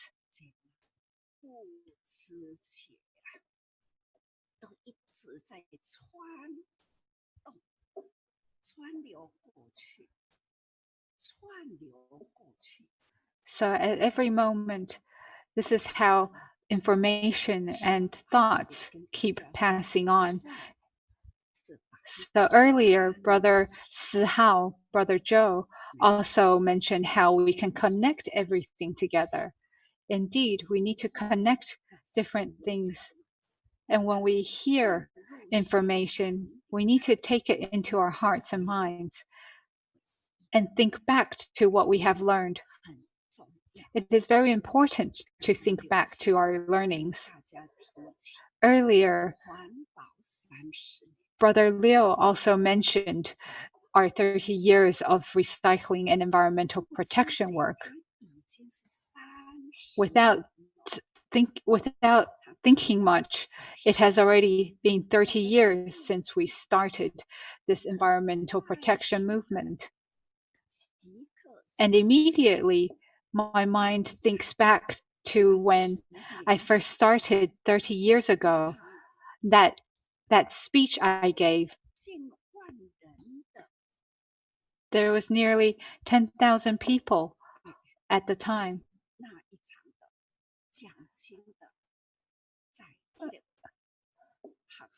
At that time in the school in Sanming, in Taichung, I was in a school and we were using the soccer field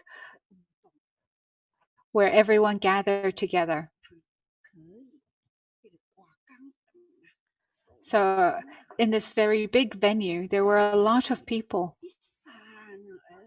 So as I looked around, there were so many people. And now it's been 30 years. I'm so grateful that it was recorded at the time. As I said, these images flashed through my mind from 30 years ago. I was still very young at the time. We were all very young.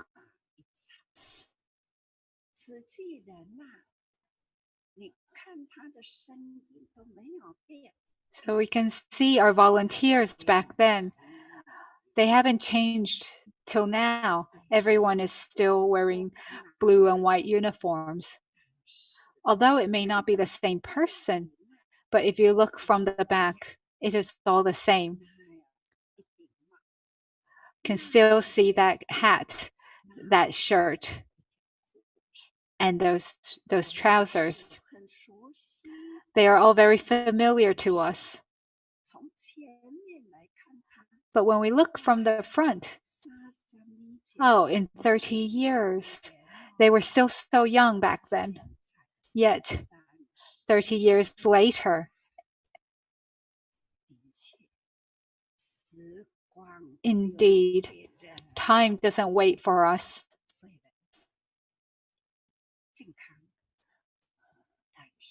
Although we are still healthy, but this time has passed us. And it can be seen on our faces. The passing of time can be seen through our wrinkles and the change in color of the hair. Many have gray hair now. Indeed, this is what life is.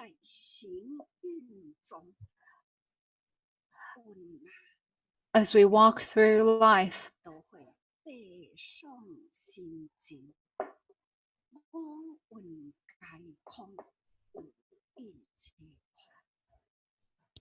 everything is empty in the end.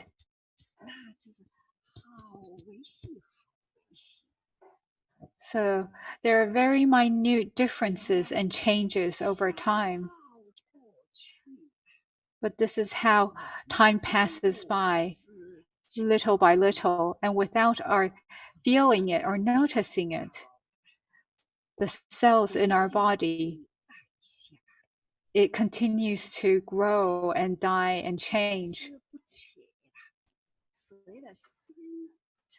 So without us realizing this, with our metabolism continuing to function, this is how we age.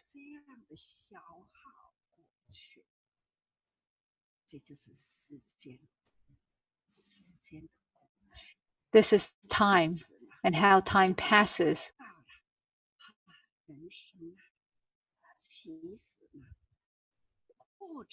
It reminds me that in life, this process of aging is not something we can get away from. So, in living our lives, are we experiencing joy? So, is it a joy that is filled with Dharma and enlightenment, or is it one that is covered in ignorance and delusion? So as we pray for a child or a grandchild, we see the children growing. And when the child is born, as soon as they are born, the baby will cry out. That is when the grandparents are filled with joy. That is the moment of joy for the grandparents. But that is only a tiny moment in time. But for the child, for the life that is born, it is a life of suffering. The baby feels pain.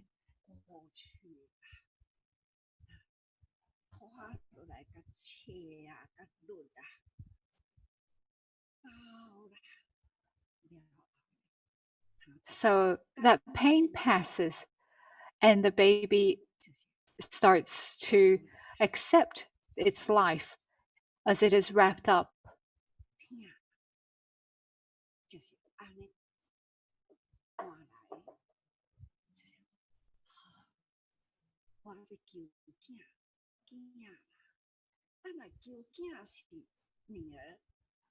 So if our child is a daughter, then there is suffering.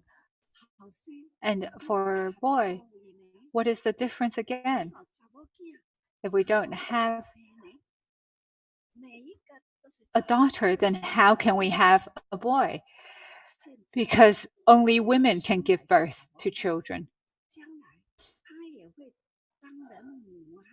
So if we give birth to a daughter, then she will grow up and become a mother. So without a mother, without women, there will be no children. So in life, we often decipher between males and females, and this kind of sexism and differentiation, that is wrong. Lately, we also see in the US, there is a lot of unrest there. And this is a cause and result of racism. This is how one person's action, all he did was to go purchase something. And when the storekeeper saw his behavior, because he saw that he is black, he gave rise to a differentiation. So why did he have money? Why could he purchase this? And when he saw that the money may be fake, he would call the police. And when the police came, again, all he did was make a purchase for an item. But as soon as he left, he was approached by the police. And then there was an assumption. So this is how this kind of assumption that this person cannot be trusted is what caused a life to be lost. And then now there is unrest throughout the country. Yesterday I heard there were 40 cities around the country in the US where there is unrest and protests. I hope that these unrests can settle soon.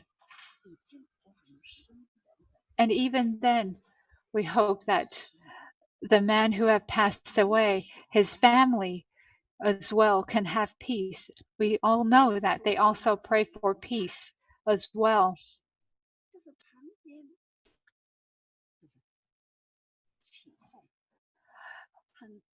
Yet there is so much unrest happening at this time.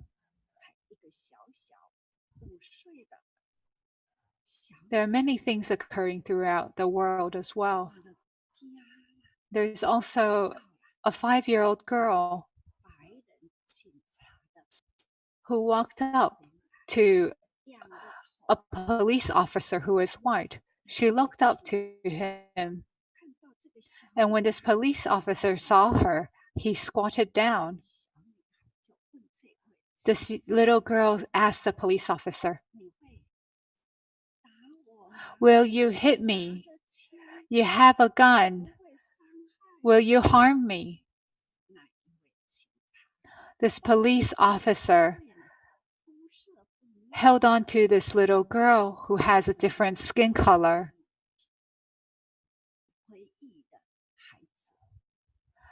He held on to this little African girl and said to her, "I will not harm you. I am here to protect you." Isn't this what peace is like? This is how a white man can protect and care for a black girl.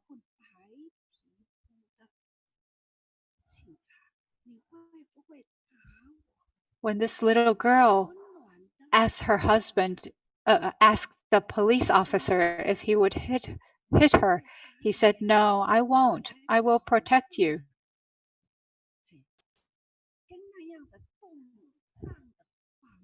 This image is so drastically different from the unrest that we see. This is how life should be. It shouldn't be full of conflict and unrest. This is how upside down the world is.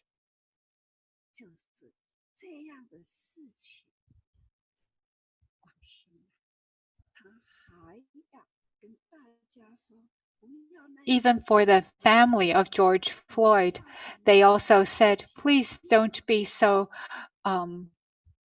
angry about this. What we want is to create more peace, not more unrest and more conflict.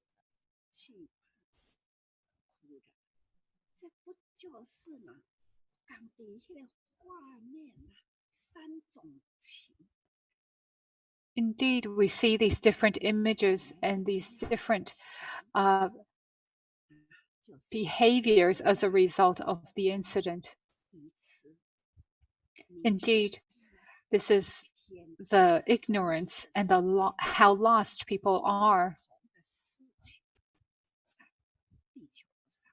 And this is how different things are happening around the world each day. Seeing this, my heart is truly broken and I feel for them. It fills me with worry.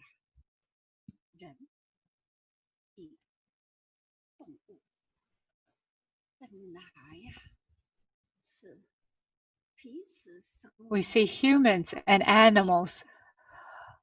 We should be living in harmony on this earth. We all live and breathe the same air.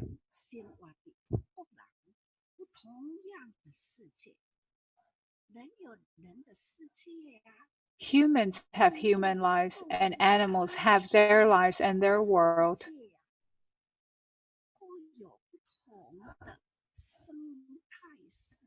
We live in different ways,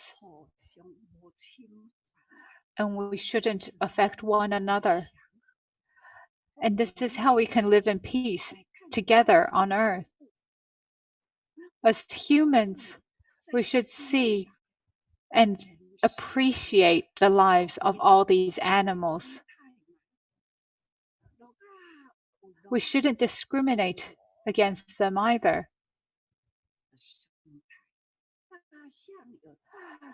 We see deers or elephants. They all have their own types of way of living. And then there are monkeys as well. And dogs. Each animal has their own way of living.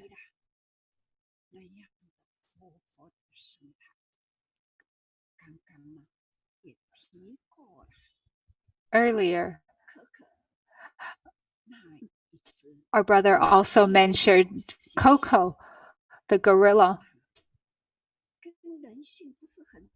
Isn't he just like us humans? He is able to communicate with us through sign language, and he is also able to warn us humans. He tells us that we should all take care of the earth and save Mother Earth. Nature is being harmed and destroyed. We need to love the earth. We need to love Mother Earth.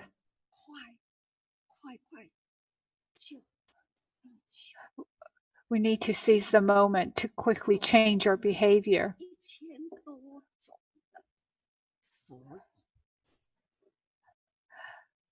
Coco is able to sign 1,000 different words and communicate with us.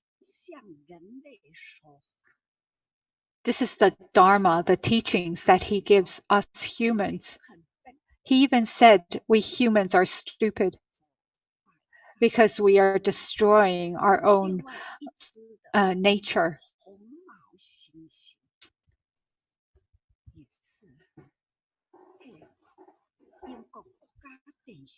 There is another ape as well that we see from the TV.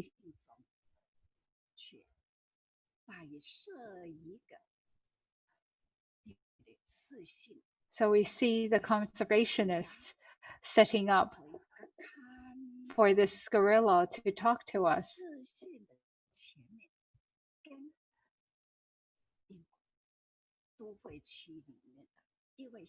So he shares and talks to a little girl in the UK. So this little girl is hard of hearing and it can only sign as well.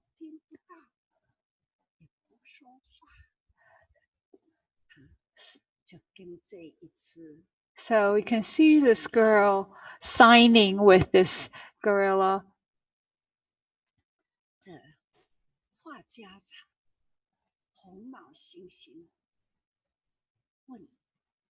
So as the gorilla asks, this ape asks this girl, "What do you usually eat?" So she goes to the cupboard and grabs what she usually eats. She shows him a can of peanut and that we eat bread. So often when they eat bread, they have peanut butter. And this ape sees this and says to her, "What you're eating is destroying my home. You're wiping out our forests."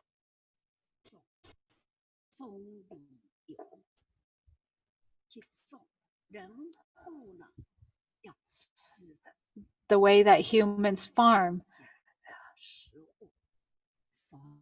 it destroys the land and harms the habitats of these animals. Indeed, for humans, for the sake of satisfying our greed for food, we currently have over 7 billion people in the world. With so many people, people are also very picky with their foods. Moreover, we consume a lot. And for the sake of consumption, for the sake of eating good meals, we end up destroying these forests. So for this development, we start planting things that we think are valuable.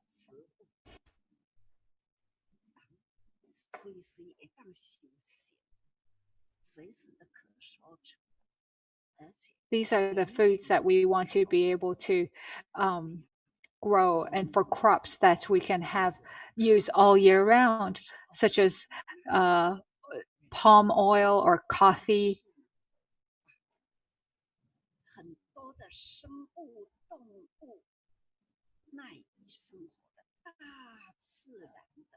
Indeed, often we change the natural ways of Mother Nature just to satisfy our needs, whether it is raising livestock and animals or deforestation for land to grow the crops that we want. And that is how this ape kept telling the girl that what you're eating is destroying our homes. Seeing this video is quite shocking, and it really affects the way we feel. We need to contemplate carefully whether we are causing bad karma.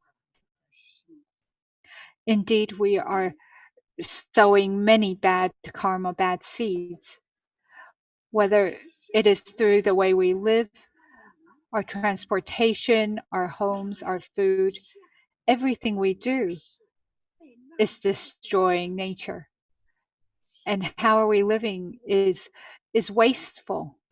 for the clothes we wear. We don't actually need so many pieces of clothing or so many different types of materials.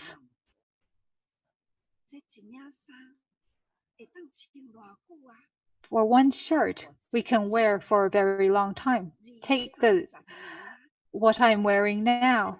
This has been worn by me for 20 to 30 years, and it has been patched up. You may see this and think I'm wearing new clothes, and it still looks nice.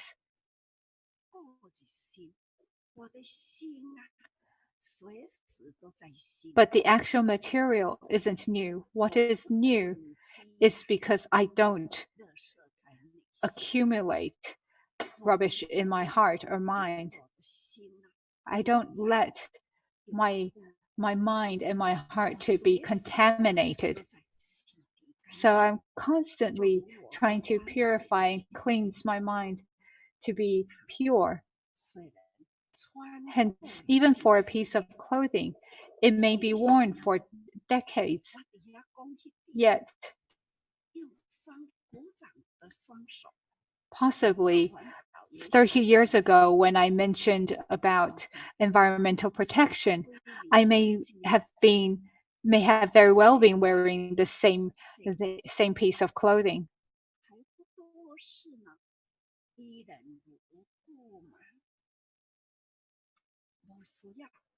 And yet it still looks the same. There is no need to keep changing and to waste money. We can also see our volunteers. I wonder how many years you've been wearing these as well, especially our senior volunteers.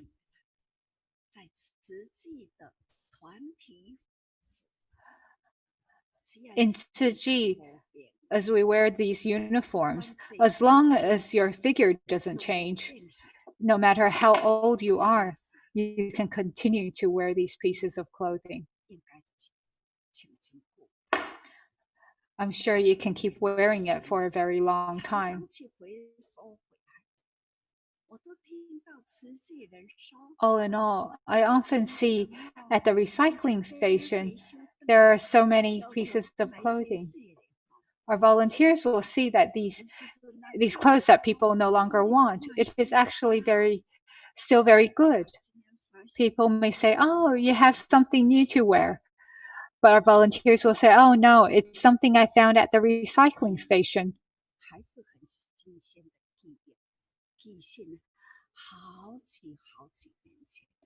I remember several years ago when I was in Kaohsiung recycling station. When I walked in, it was nearly sunset. I saw our bodhisattvas sorting out these clothes. When I walked by, I saw all these clothes that were being recycled.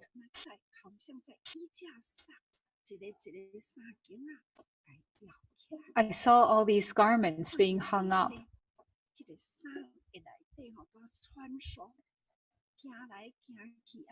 And as I was walking through these racks of clothes, I picked a piece of clothing and took a look. And I said, oh wow, this garment looks so nice.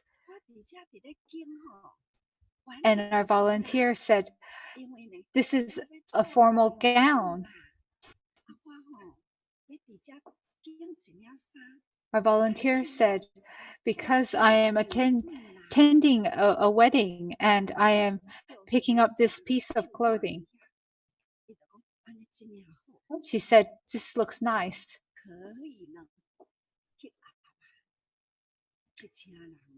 And this is what she would be wearing that evening.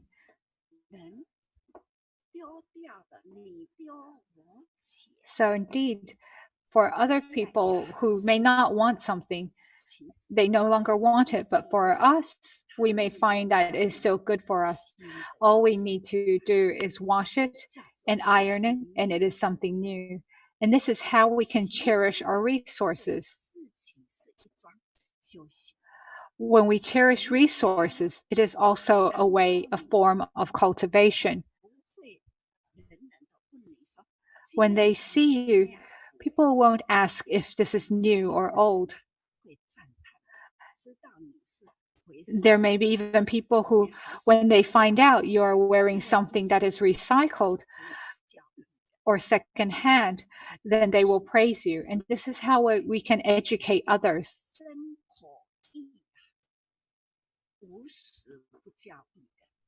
And this is how, as bodhisattvas living in the world, we can always educate and influence others through our actions and behavior.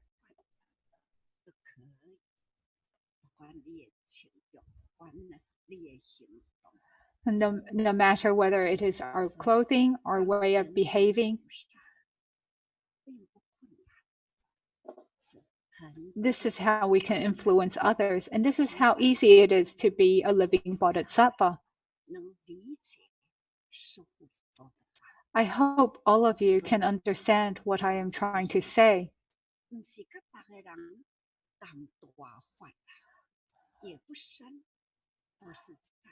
Although what I'm saying now isn't deep, very difficult Dharma, what I'm talking about is what our daily lives.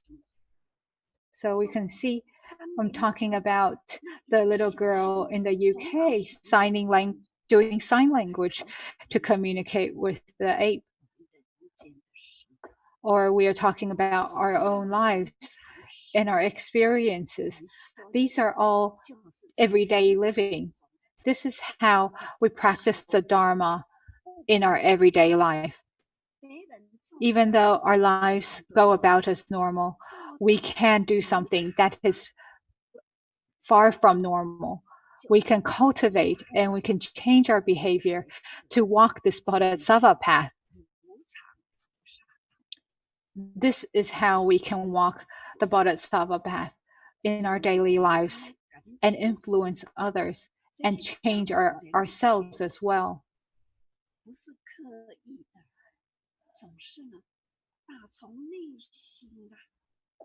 With our behavior, it is not something that should be purposeful but natural to us. And right now, every single one of you who are online listening, you are all bodhisattvas to me. Without all of you, how would there be Tzu Chi? And without Tzu Chi, how would we have all these things, all the people who are in suffering in the world being helped?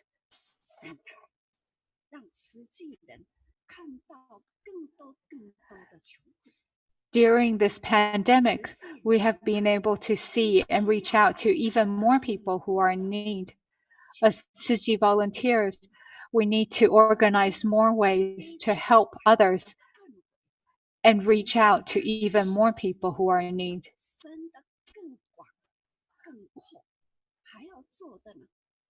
Our efforts need to be broader and deeper. We need to help more people and in more depth. Lately, I've been speaking to our staff from the religious department and also our CEO and vice CEOs. I keep saying to them, we must start mobilizing. There are so many countries in need. Earlier, just then, Brother Si Hao, Brother Joe also spoke about our situation at this moment.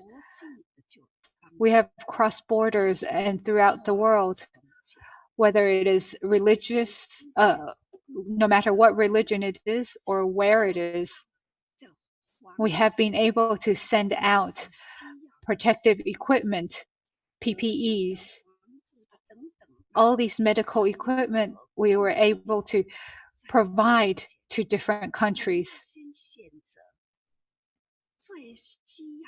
We first need to find the people who are working in the front lines, the medical staff,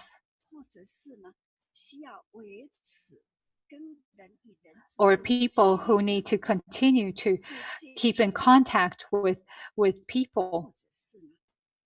So those who are most likely to be affected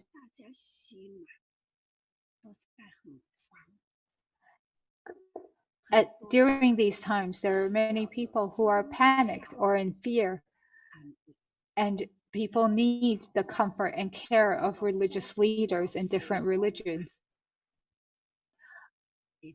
For example, with Buddhism, we cannot reach everyone, and not everyone is Buddhist, but there are also Christians, Catholics, no matter what religion it is, we are willing to help each other. For example, when the Vatican wrote to us and said they needed help as well, we also provided them with more than what they asked for initially. We sent them face masks so that they can have protection as well. So when we think of the Vatican, we know there are many great leaders there.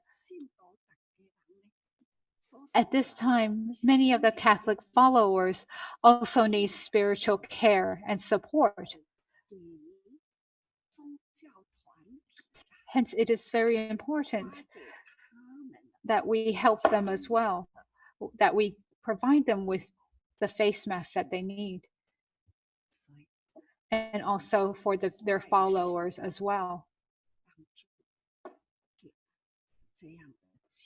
This is why we quickly mobilized to provide them with the aid that they needed and requested. And in many countries, we have taken the initiative to help the people in need. Indeed, in this world, we shouldn't differentiate between race or religion. We must respect all lives and give rise to great love. This is not just for show, but an act of sincerity. When we know they are in need, we must take action. To be bodhisattvas, to save lives, we need to do it in a timely manner. If we don't seize the moment, to seize the opportunity, possibly when time passes, even if we want to do it afterwards, we are unable to do it. That is why when I say to everyone, we need to give without asking for anything in return.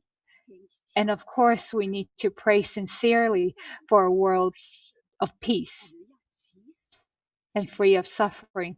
And as soon as there is a need, we need to seize that moment to quickly help others. The Buddha teaches us that life is impermanent and that the earth is fragile. This is what we need to keep in mind at all times. So as long as there is a disaster anywhere, we need to quickly mobilize. Wherever there is a need, we need to mobilize into our teams and then to pass on our love. For example, when the earthquake struck in Nepal, when our volunteers in Taiwan wanted to know if the goods had arrived in Nepal, it was very difficult. Even now, it is not easy to send over items to different countries.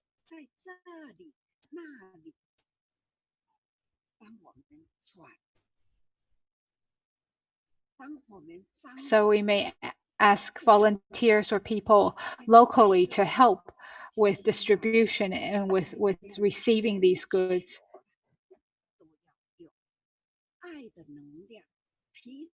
This is how throughout the world we need a relay of love so that we can pass on the goods and relay this effort to the people who are there locally. This is how we can seize the moment. Let's take a look at Nepal. Here is the image there of our volunteers in Nepal. Indeed, this is how technology works.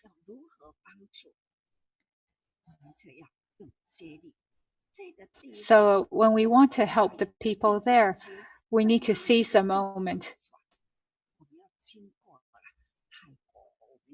So we need to go through our volunteers and people in Malaysia or Thailand and to be able to send our love to Nepal.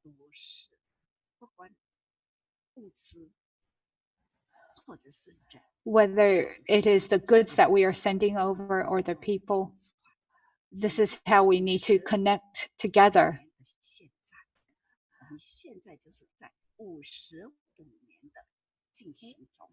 So Tzu Chi has been founded for 55 years. So it's been over half a century. And now we are able to connect to the whole world. We are all the first generation of Tzu Chi volunteers. As long as I am still here, we are all the first generation of Tzu Chi volunteers. And I hope everyone who is here at this moment to make the vow and to live out your vows, to work hard to carry out the work. And we must pass on the spirit and what we learn to the next generation and the generation after. This is what we can do now. We must pass on Tzu Chi's Dharma and its efforts and work to more people.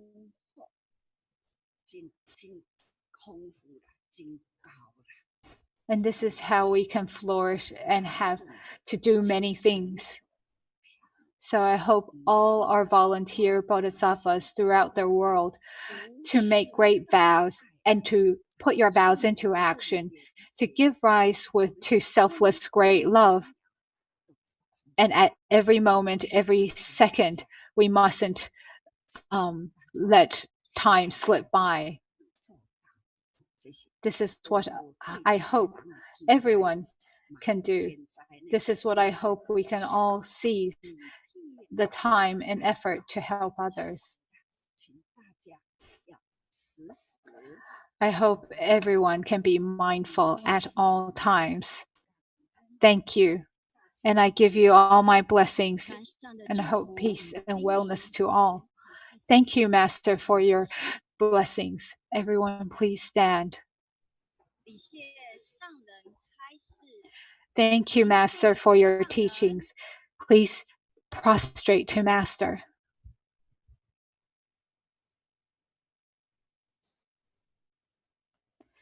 Thank you, everyone. Please stand.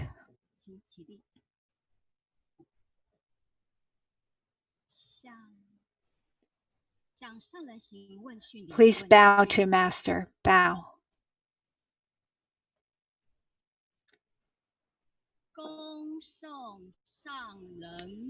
Thank you, Master.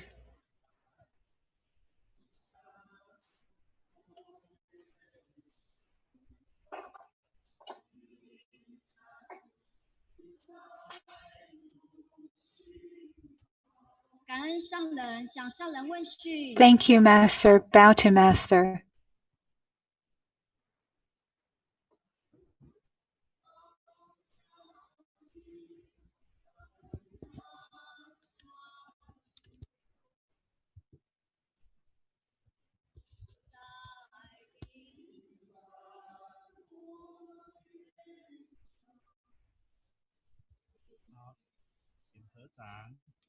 Please put your palms together.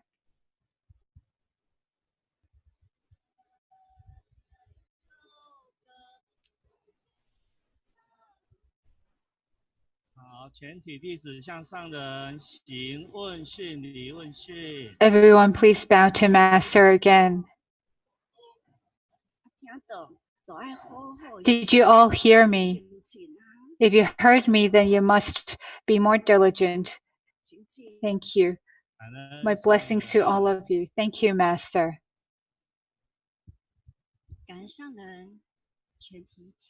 Thank you, Master. Everyone, please be seated.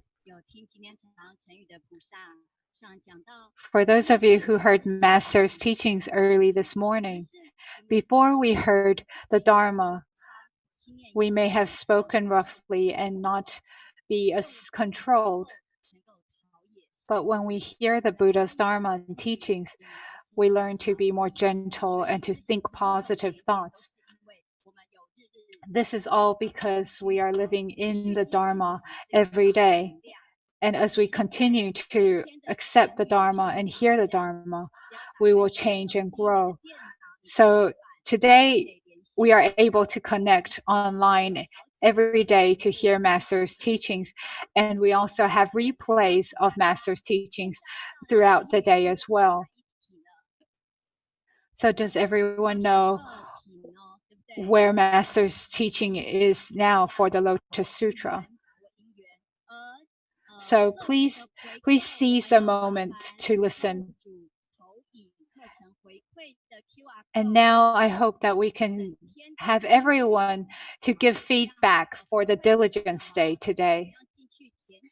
So you will see a link at the bottom on the web page. So please do give feedback to us so that we can know whether our Diligence Day has been organized well for what you need. For those who are non-Chinese speaking, when you click into the link, you will see on the top right-hand corner where you can change languages and select the language that you can read, and please do still give us your feedback.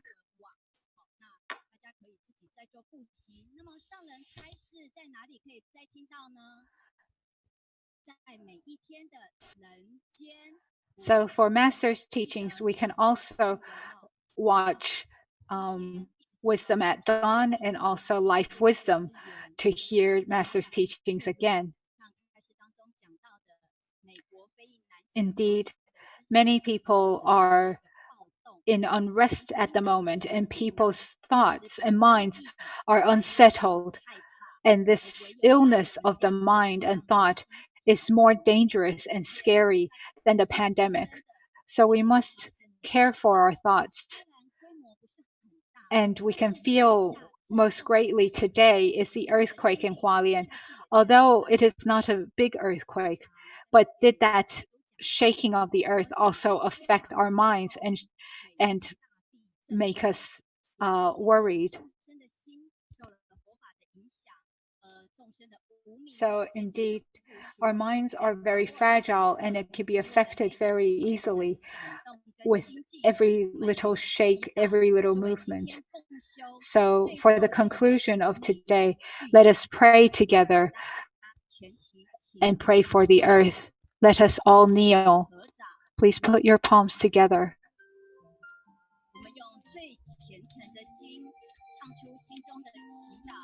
Let us pray with utmost sincerity for the suffering, all those who are suffering in the earth.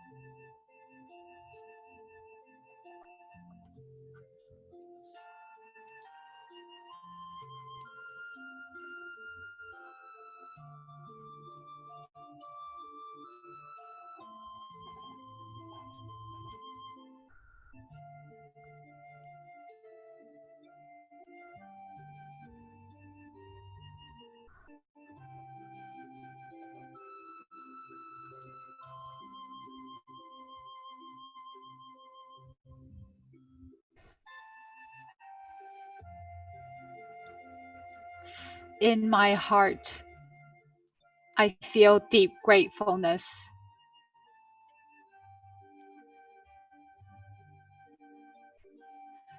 May all the Buddhas know my prayer.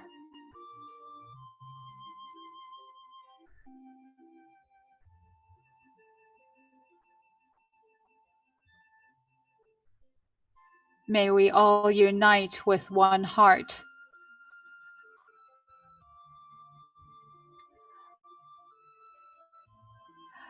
Let us end our hate with love. May there be no suffering year after year.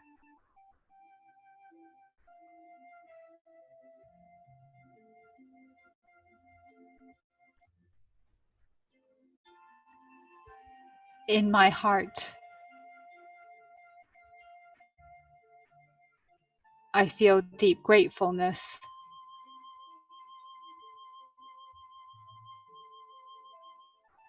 All my heart is filled with sincere prayer.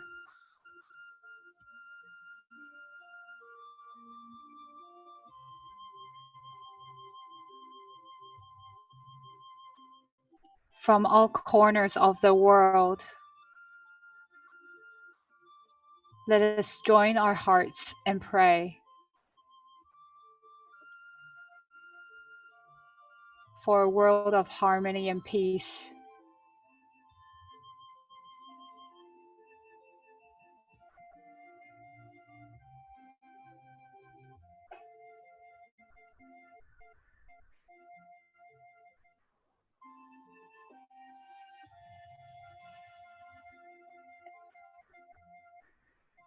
For my heart, I pray.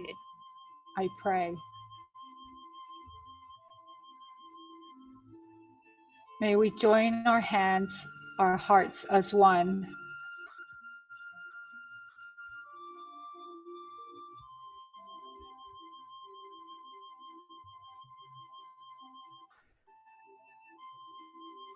Let us spread the seeds of great love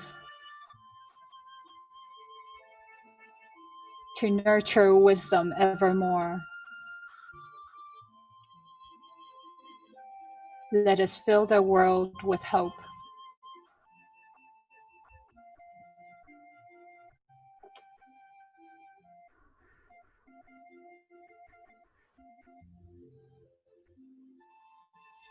In my heart, I feel deep gratefulness.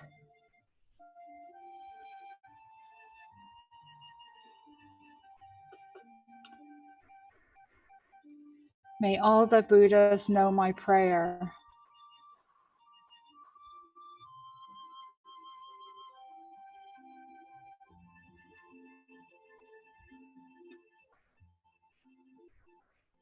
May we all unite with one heart. And let us end our hate with love.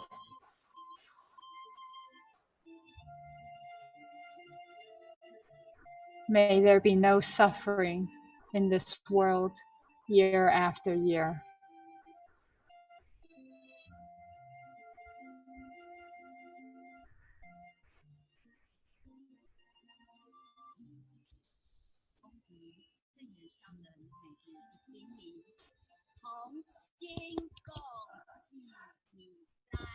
This is Master's daily reminder. Our hearts, the Buddha, and all living beings are all the same. We must return to the Buddha nature and see the world with love and care. Naturally, the world will be at peace and harmony. Everyone, please stand. Please stand. Let us pay our respects to the Buddha. First bow. Second bow. Third bow.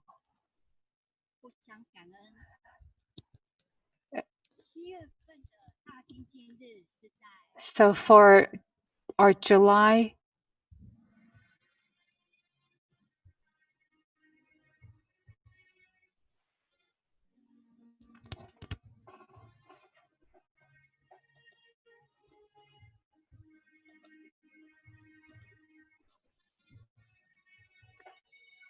Thank you, everyone. This concludes our sharing for today.